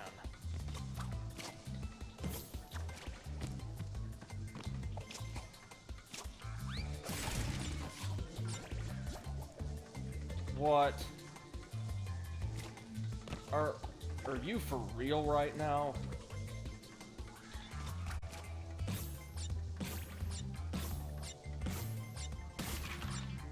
Well, we're almost definitely screwed here, but yeah. Yeah, so for the first time in a Crash game, I'm making an executive decision. Screw this. I do not need that gem that badly.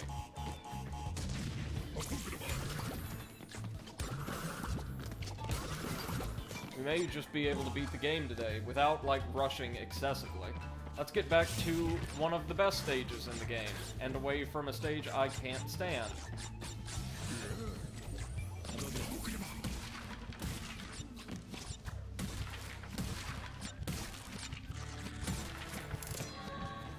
Oh dear, what's going on here? Okay, so the exclamation point crates will change the positioning of all of these little... I'll be honest with you, I really should have seen that coming, because that's just how this game does. Or, no, I shouldn't say this game. Like, just the late game in Crash in general tends to be brutal.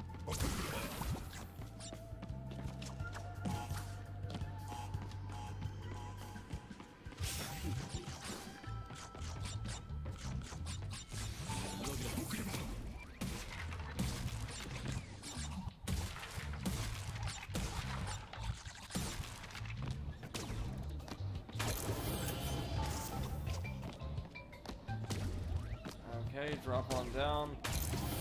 Get the thing, then get the hell out. Oh, this is gonna be rough, isn't it?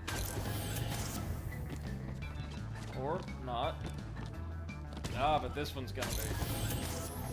Oh, God, that was... Okay, we weren't supposed to do anything there. Weren't supposed to do anything.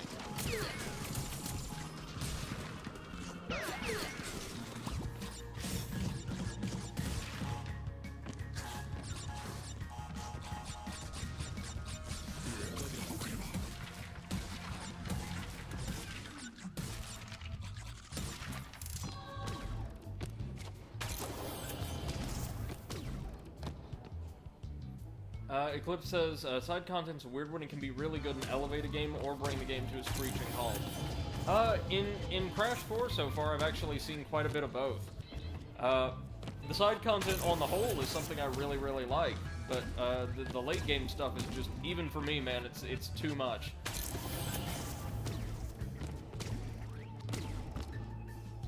Like that little segment there was absolutely brilliant, and I adore it.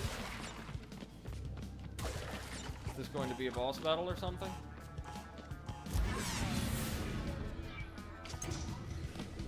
Attention crew!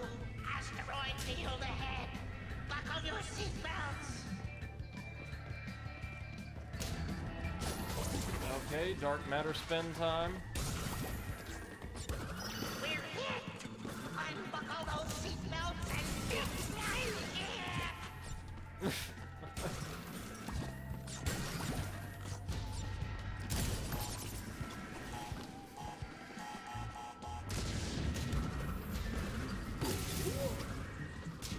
Alright, so now we're just destroying this thing from the inside out. Yeah, it looks like we got everything but what was in the, what was in the bonus stage, and only 2 gems again, that's fine, don't care. We've reached the point where I'm just kind of resigned at this point.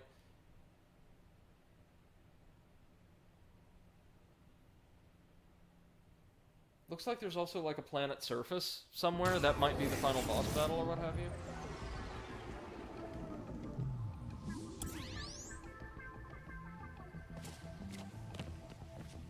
Oh, so we've got one more. This may be what I thought was a planet surface. Then we've got the entropies. Crash landed. Yeah, no, an alien world. Oh, this is gonna be nice, I bet. Really cool looking, eh?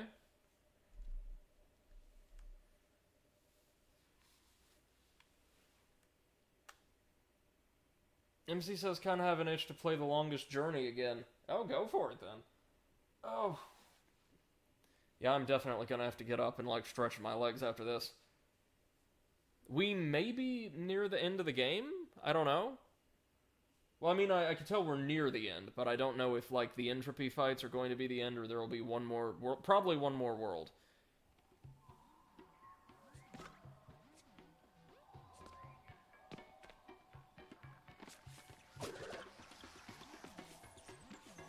Okay, so there's like ice physics on the pink slime. Oh boy. But it's gorgeous, it looks gorgeous. This is like, hey, remember what No Man's Sky said it would look like? Here you go.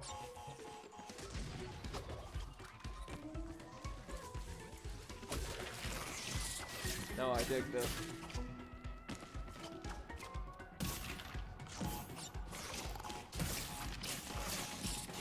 This is like sci-fi in the style of like 50s utopian science fiction, which I really, really dig.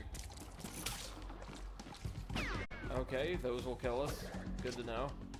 Ooh, fascinating. Oh, sorry, just a second. That is an alert I had for PS4 or PS5 availability. We have if that just destroyed your ears, I'm so sorry. But I had a web page set up to like track stock and let me know if anything became available. It didn't, it was just like one of the cameras.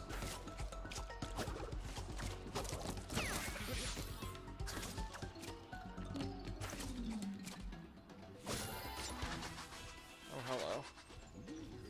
Clip says probably gonna farm some Old Knight stuff. Probably should have done it before Awakening the Hate Knights, but yeah, early game, especially if you're going for like a big tanky build, Old Knight stuff is really good.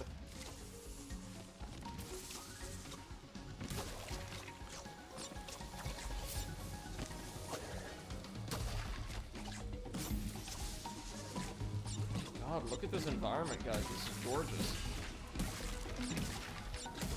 And this is like gonna be the only, well, the only independent stage that, like, I'm not talking about inverted stages or anything like that, where, or that's going to use any of these assets, I bet. Oh no, we're riding some kind of alien slug monster. No, please no. Oh right, we've got to boost those. So sorry, guys. I absolutely hated that. It hadn't gone off in like at least while I was at the computer for like a couple days, so I totally forgot about it. I'm so sorry.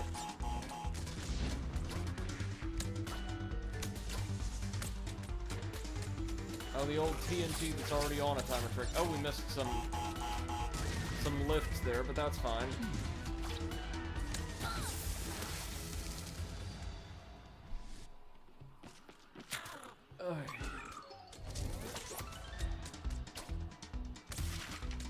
At this point, I'm just kind of interested to see what else the game has to offer us.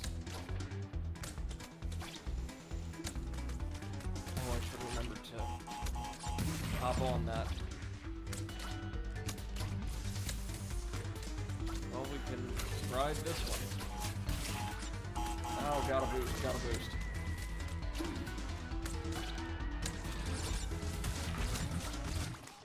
Oh, jeez.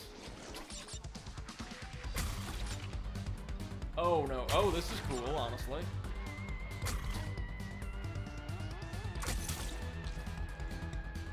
Really cool. Damn. That's a nice way to end one of those segments. I want a gem pathway.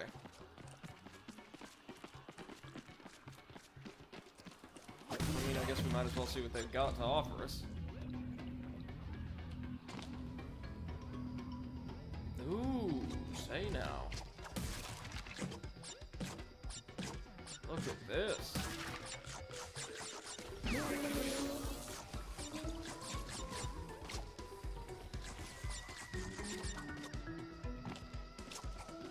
Oh, some more of the good old outline blocks, because of course.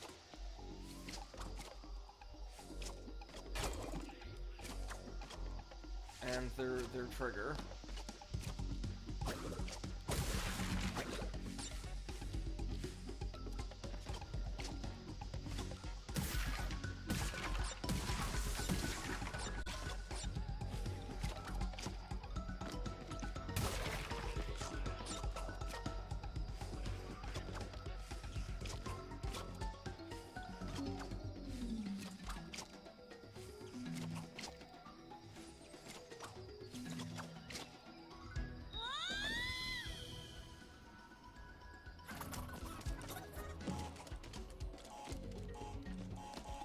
We're actually gonna leave that for now, you know what? No.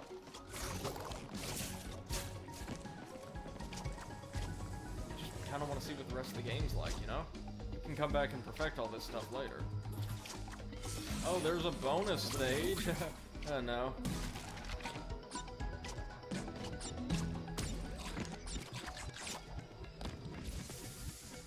Ooh.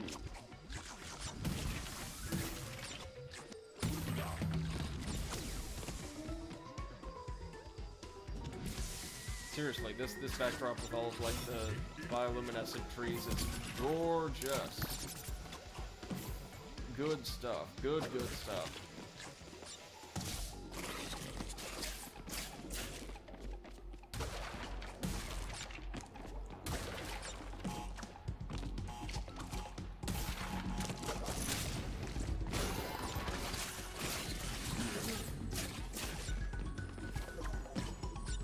Man, we've been swapping masks left, right, and center, haven't we? This is what lets me know we're probably very near the end of the game.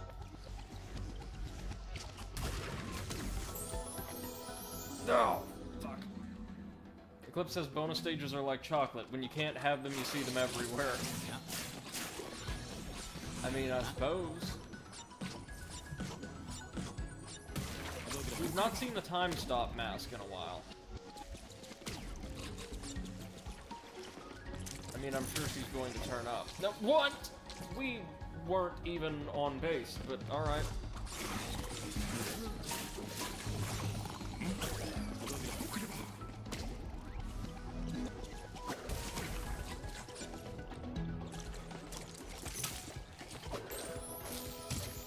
But we could spin those things to death before. Maybe only the ones that come out of the floors?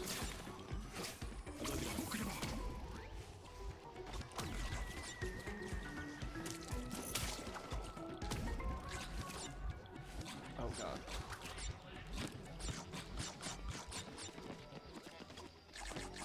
I do hope you'll forgive me for just kind of doing away with a lot of the cool little optional stuff, but I do want to see if, like, I'm right about us being almost there. Because if we are, we can go ahead and power through the rest of the game today.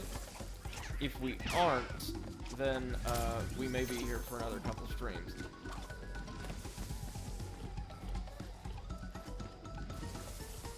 Oh, I see. Oh, that's clever.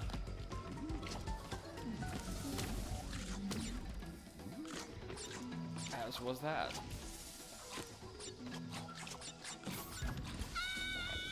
Oh, never mind. Technically, I fell off the top of the stage, but they played the animation for me falling out of the bottom. Good.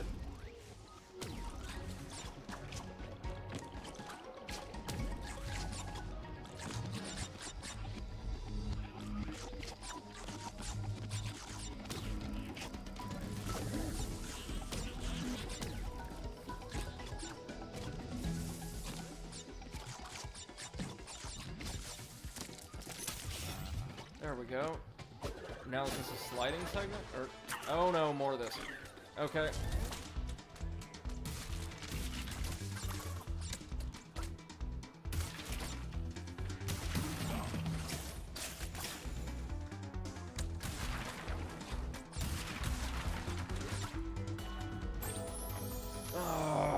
Always into the pits. Always into the pits. Never into an enemy. Always into the pits.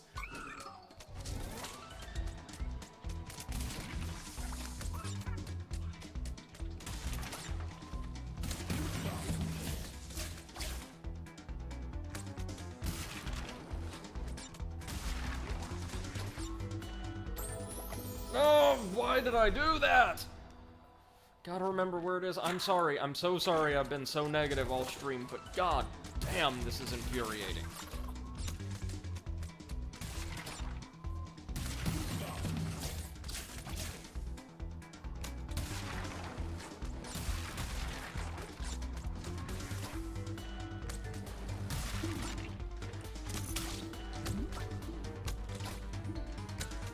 These bits roaming across the back of those creatures, they are really, really cool, I have to say.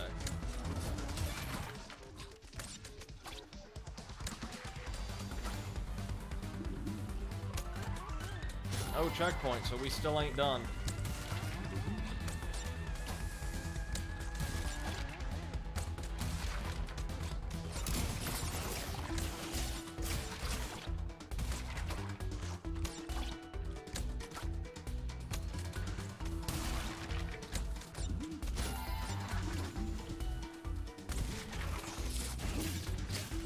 I do like, though, that if you break one of the spring boxes while you're riding, you automatically get all the Wumpo you would have collected from jumping on it several times.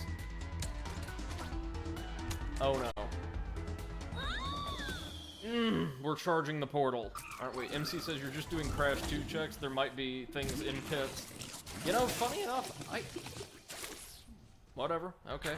I don't know that that's ever been the case in Crash 4, has it? It was in 2 and 3 all the time, you're right, but...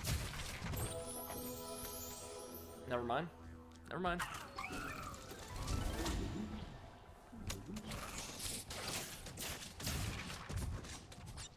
I guess one thing that kind of frustrates me is this game's... the late game, specifically, not like the entire games. Like, incredible ease with which it can and will kill you multiple times in the span of a few seconds for very minor mistakes like that. Like, again, the idea that there's practically no mistake that will not be punished with death and the loss of a significant amount of progress is... Oh yeah, where's the music? I don't know. Is frustrating to me.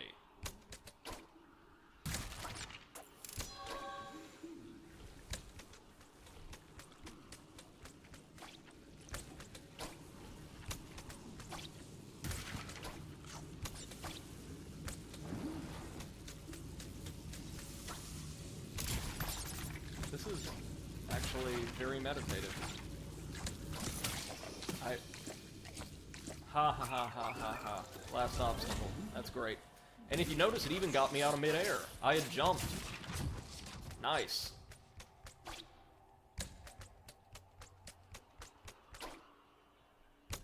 I think I actually prefer it this way.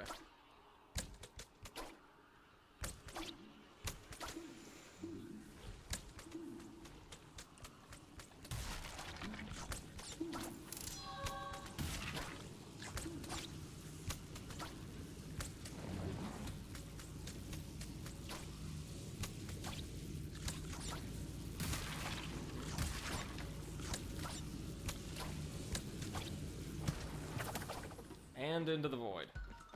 Just 2 gems, right? Or no, just 1 gem, maybe. That's fine.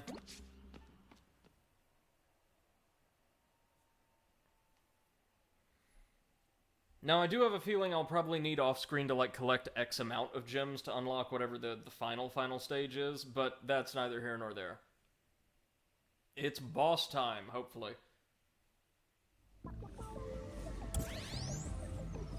Yep. Against the entropies. I suppose. A hole in space. Oh, and we get like a steampunk skin for Coco if we win. The inverted version. Alright. What do we want to use here? Yeah, this may actually be the best one for it. Okay, let's do it. Now again, I do really like this game's boss fights, so hopefully this will be great. The boss fights are much better than any other entry in the series.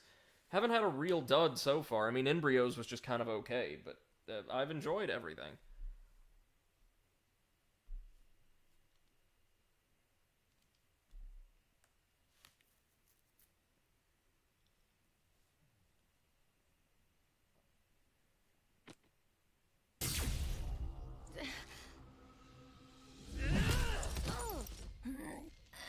What's the matter, hero? Couldn't solo this one?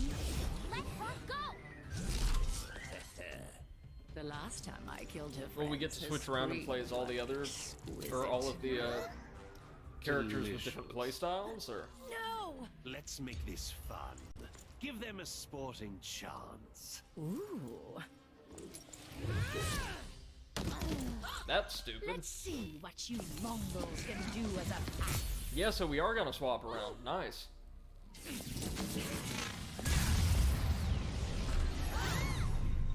Sick.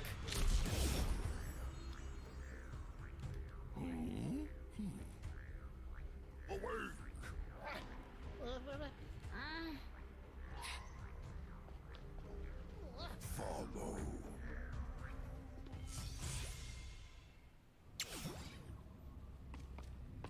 Okay, so we start off with the berry, letting us know that we're in the inverted world, right? Oh dear. Reality shattering proportions. Oh, each of them is giving us like a little sound clip, I see. Something monumentally stupid! Oh, this is cool. This is very cool. Not from our universe. I fly solo. Now we're using Lonnie Loli's power.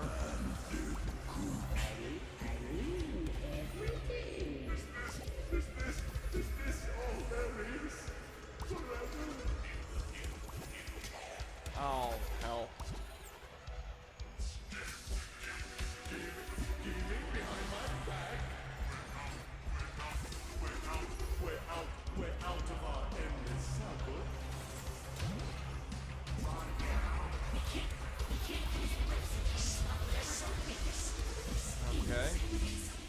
with this.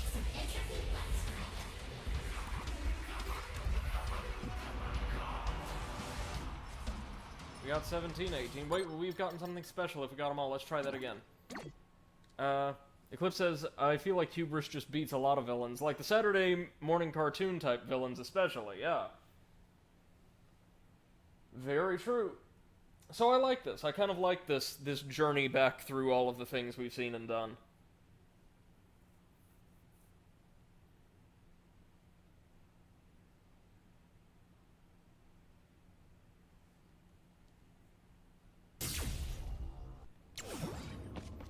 Door between dimensions.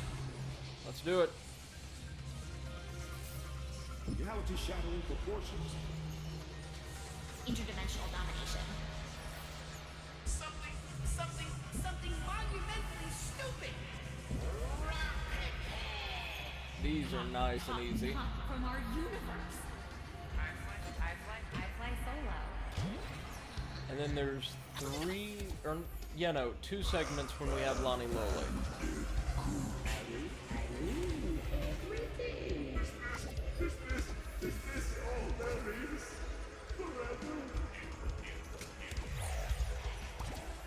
Oh, what? I missed the last one? Oh, I'm sorry. I thought it was in a different dimension. I thought I'd have to like, phase through. That was on me. That was on me. Ooh, goodness gracious.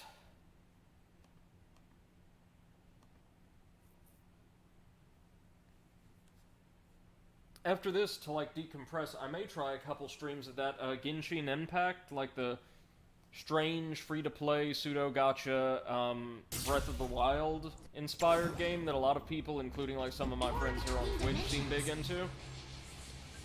I don't know, like, hardly anything about it, but apparently it's inspired in part by Breath of the Wild, so that makes me anxious to give it a try.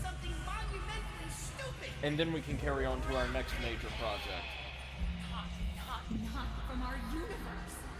I fly solo.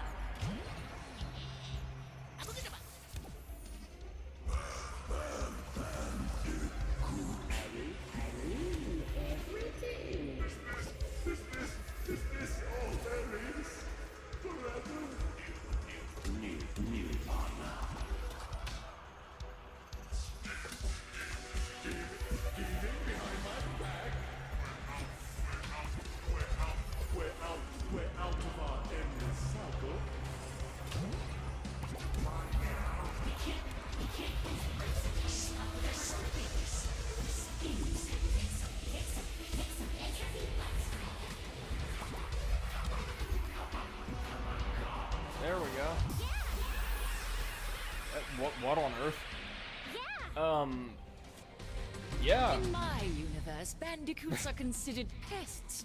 Is fit for extermination as a housefly. Oh, how modern. Tell me more. Okay, so we've got to use... Oh, they just have 2 pips of health? So getting across to them has got to be the Some keep big them as pets, but I challenge find it here. disgusting.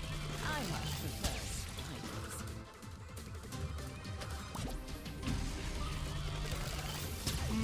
Yes. So elegant. So they've only got 2 pips of health. I take it 1 for each of them. So many little legs to pull. Ooh. That, or it's going to be a multi-phase fight.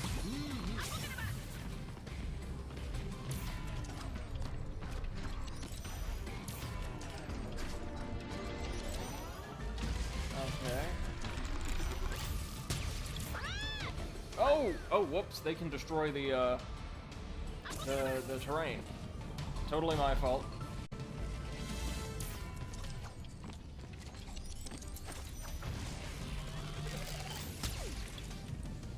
Oh, and they, like, lock on to specific pieces of terrain as well. Oh, those were moving, just very slowly. Okay, okay. So there's only that... It looks like maybe that one totally static block. This one right here.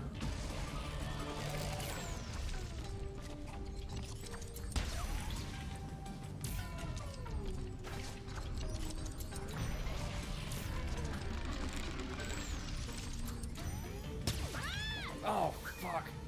Faster than I thought.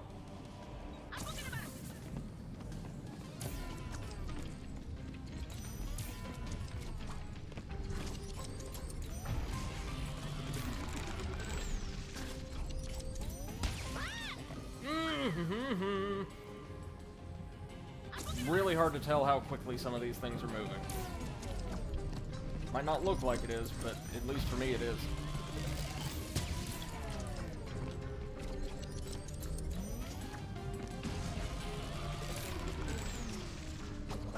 Never mind.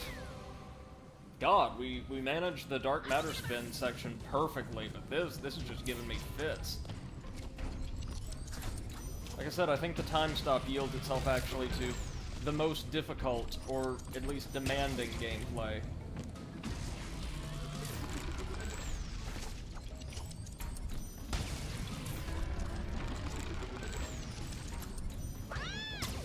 Never mind, almost got it.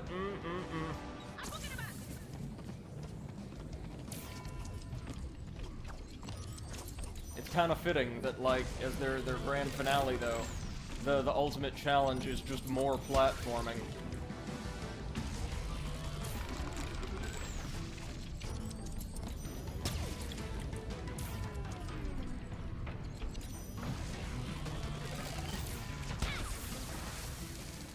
Wow. I'm playing like shit.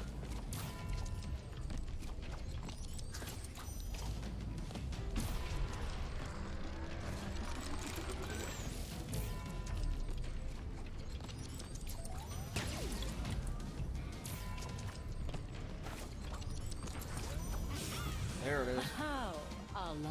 Now we scale around to the side with Lonnie Lowly. Activate the security lasers. Right? Oh no, that guy.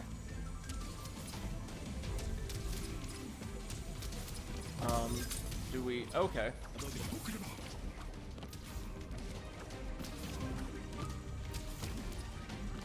I see.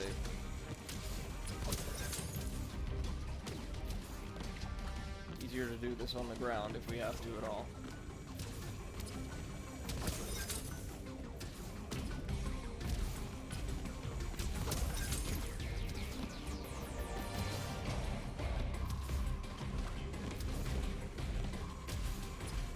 Enough!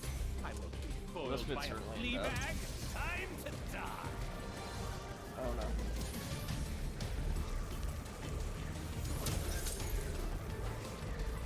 Oh god.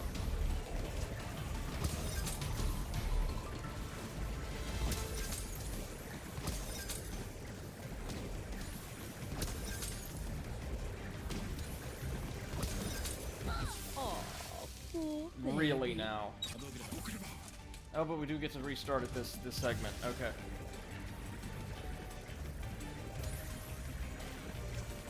Okay, so they have a ton of health, or they have very little health because we have to go through quite an ordeal to land a hit, and I'm sure the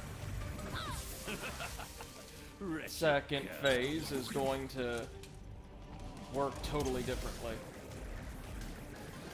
It's a good fight. It's a really good fight. It's much better than the fight Entropy had in Crash 3.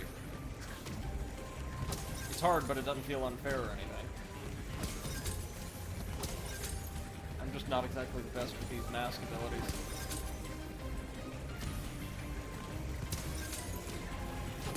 Excellent. How? You've got to move at lightning speed to get through these.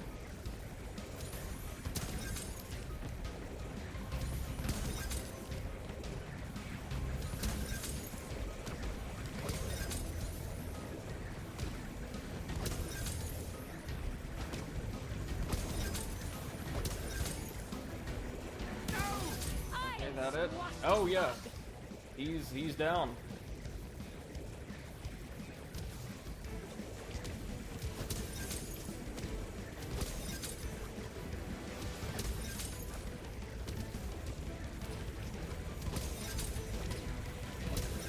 Oh dear. There we are. So close. So close. Last one. Last one.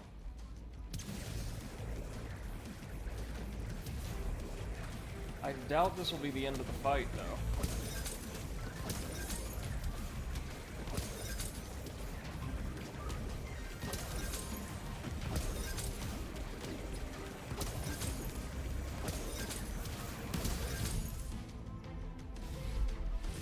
That can't be it, though. Oh, it is? Curse you! Bandicoots. Clearly not the end, but okay. Oh dear, Crash, no. We did it! Yeah, we did. What's the matter? Unable to handle even the simplest of tasks? I no longer have need for our Thanks. alliance. Right then, let's plug up these holes.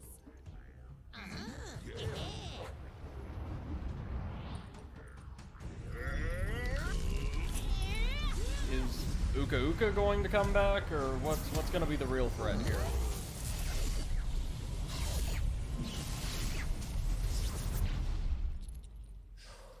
Boy, not that it ain't been fun, but about my ticket home.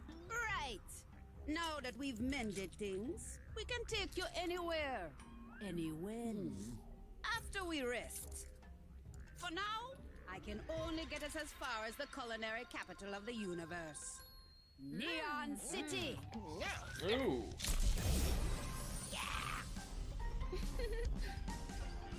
So, like a special bonus stage or something? Nachos. This is gonna be interesting. Love the sound of neon.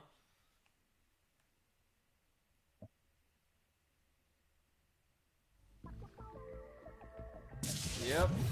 We got one more. Oh! And it looks like the area that was advertised in the promotional materials. The snacks dimension, 3023.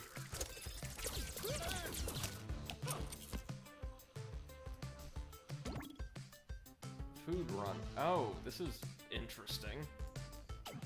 MC says maybe a true final boss. Oh, certainly, but unfortunately, guys, we're gonna have to leave that for another day, as, we've been going for almost 4 hours, so I'm gonna leave it here. Thank you all so much for joining me. I know things got really animated. I do apologize for that, but man, Crash just drives me up the wall sometimes.